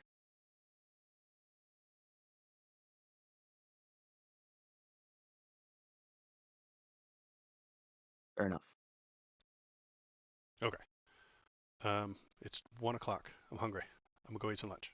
That was a long stream. It was a long stream. It was a really good one today, though. Yeah, A very lot of good stuff contentious. going on. I was Lots of angry stuff. for a lot of it. Yeah. No, that's good. That's what we want. That's how it's supposed to go. That's what we do. Because you brought up a whole bunch of things that I never thought about, and then I assume that I brought up things you never thought about. Of course. I mean, that's every time that I'm speechless in the discussion is when I'm like, wait, fuck, I haven't thought about this. And that's why I'm so quiet. I'm sitting there thinking through. Run it through the. I'm running it through the gears, you know. Run it through the brains. Yeah. Okay. Cool. All right. Pleasure talking to you again, and maybe stream next week. Probably not. Probably not next week. But Probably not next week. But I have the following for sure. Yeah. We'll take next week off, and next Saturday I have enough, I think, with these 3 hours to chop it up into bits and send it out over the next 2 weeks. There we go. Catch up time. All right. Thanks, Kyle. Bye. Kyle, nice to see you.